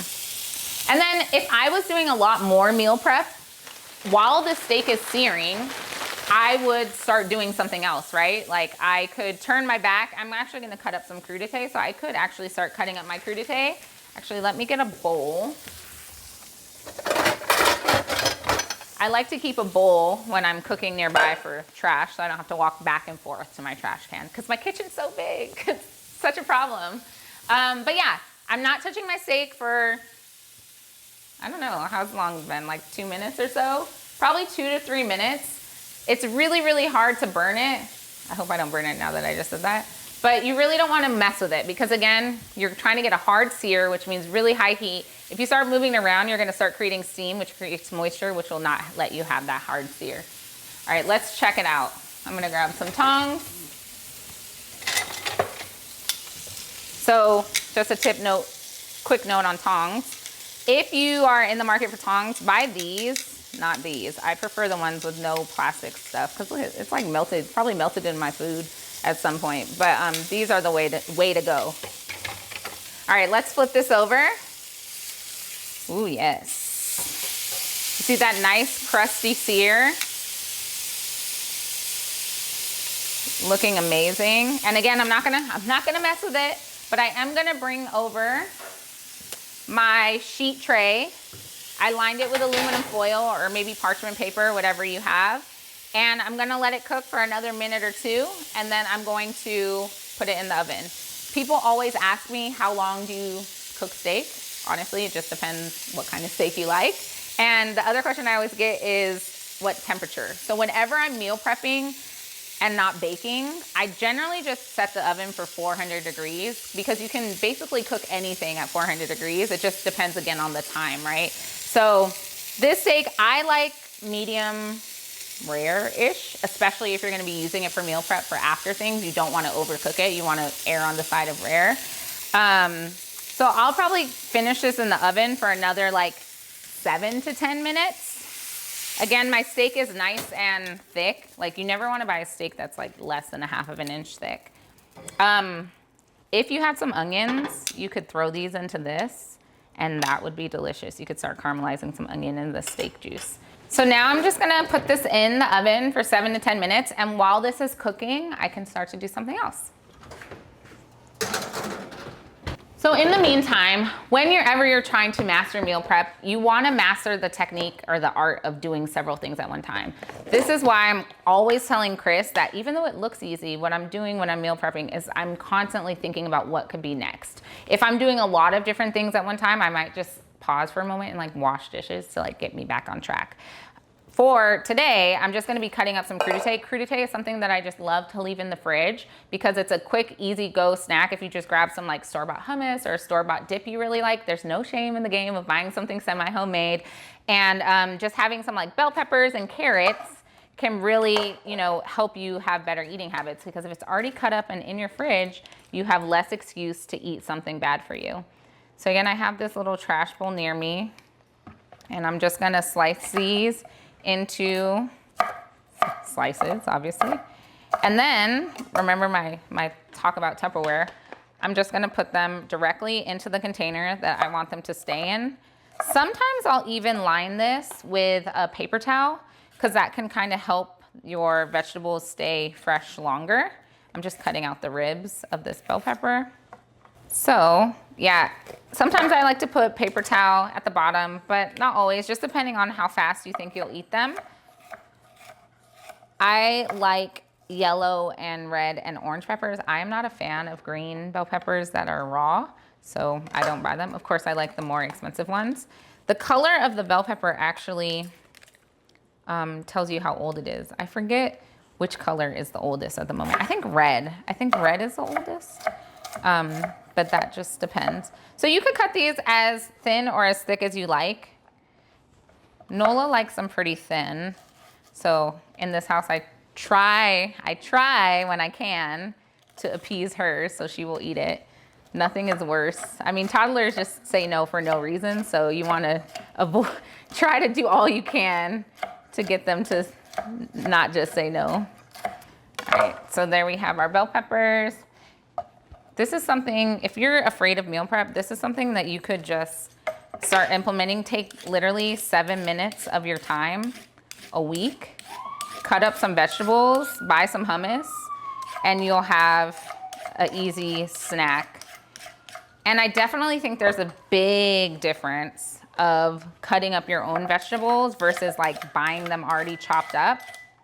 A lot of times the chopped up ones, even the ones from the store that they make like fresh in the plastic container, a lot of times they have like some weird kind of flavor to keep them lasting fresh longer. Also, don't you care about the environment like that? You're just buying plastic to throw away later. So for the carrots, I like to cut them into manageable pieces and then just down like so. And sometimes I'm surprised. Carrots can be really good. If you get a good batch of carrots, I know that sounds weird. Like no one's like, oh my gosh, a good batch of carrots. It's like such a regular vegetable, but sometimes they can be very sweet and crunchy. My friends always make fun of me because they say I don't eat. I think that came from being around food. Starting off early in my career, I was a breakfast chef. So I started off the day cooking for other people. And often I'm kind of like of the mentality work first, play later. So until I feel like I can really sit down and enjoy my food, I don't really want to eat. Like I'm not just taking a 10-minute break to like scarf something down my face. But I do think that that is true. Like if you're just constantly around food, you kind of become numb to it in a sense. That's why also my friends think it's really like unusual and kind of funny when I think something is good at a restaurant because my average answer for something at a restaurant is, it's okay. Normally I'm going out to eat for the company, not the restaurant.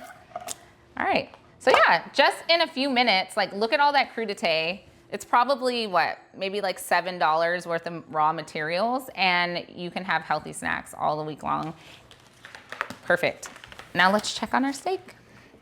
New York is super expensive to live in, as my husband reminds me every other day, but I find that meal prepping really helps us survive on a day-to-day basis. I actually teach a meal prep course because I've learned so many tips and tricks from all my years of cooking for so many different families. There's actual systems that you can apply that will let you cook more efficient and more fast. It's not so much about like what you're cooking, it's just about like bulk batch cooking. And I find, even though it's so hard, trust me, I know, because as a chef, I'm like, this is so easy. Like, yeah, like when I'm getting paid for clients and stuff. But as a mom and a wife and just an adult, I'm like, I have to feed myself like every single day and them. And my child eats 3 times a day. I can normally get away with 2. So meal prepping is super helpful. If you just take 2 hours out of your week and batch like 4 or 5 different items, you can kind of mix and match throughout the week. And I love it, not only because it actually does save time because you're also not like cleaning up every single time you cook. You just like take out what you need, put it on a plate, and eventually you just start eating it out of the containers because there's not that much left, so then even less dishes. So it saves time in that sense. It saves money because, I mean, I don't know if you've checked on one of these to-go apps lately, but you're spending at least $30 to get like a pizza. And it also just makes like mealtime more fun. Like sitting down and not having to worry about what's for dinner every single night, just getting to enjoy, especially now that my child is at school. I don't have that much time with her. So just sitting around the table and being able to just pull out food and like nourish our bodies while also communicating with each other is really special.